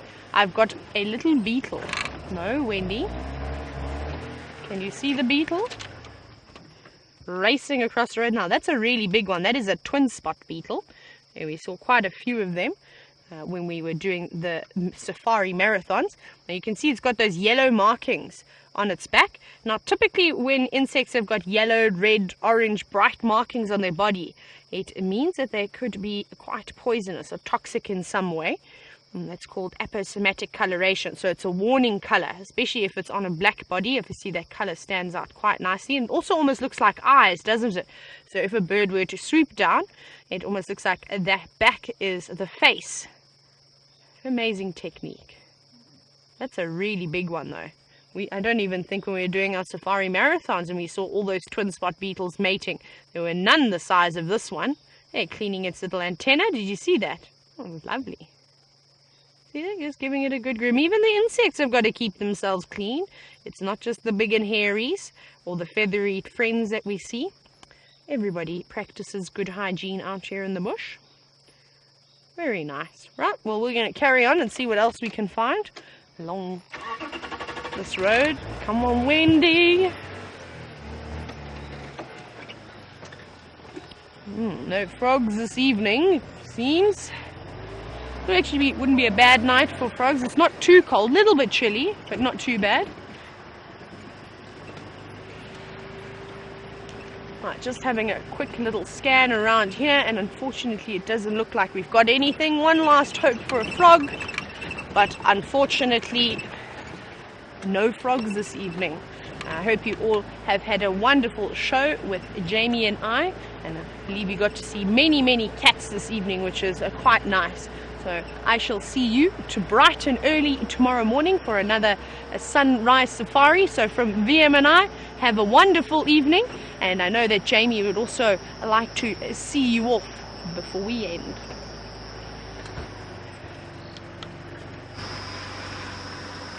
Well, while you were with Taylor talking about Taylor catching bugs with her eyes, poor Jeandre took a serious bug to the eye.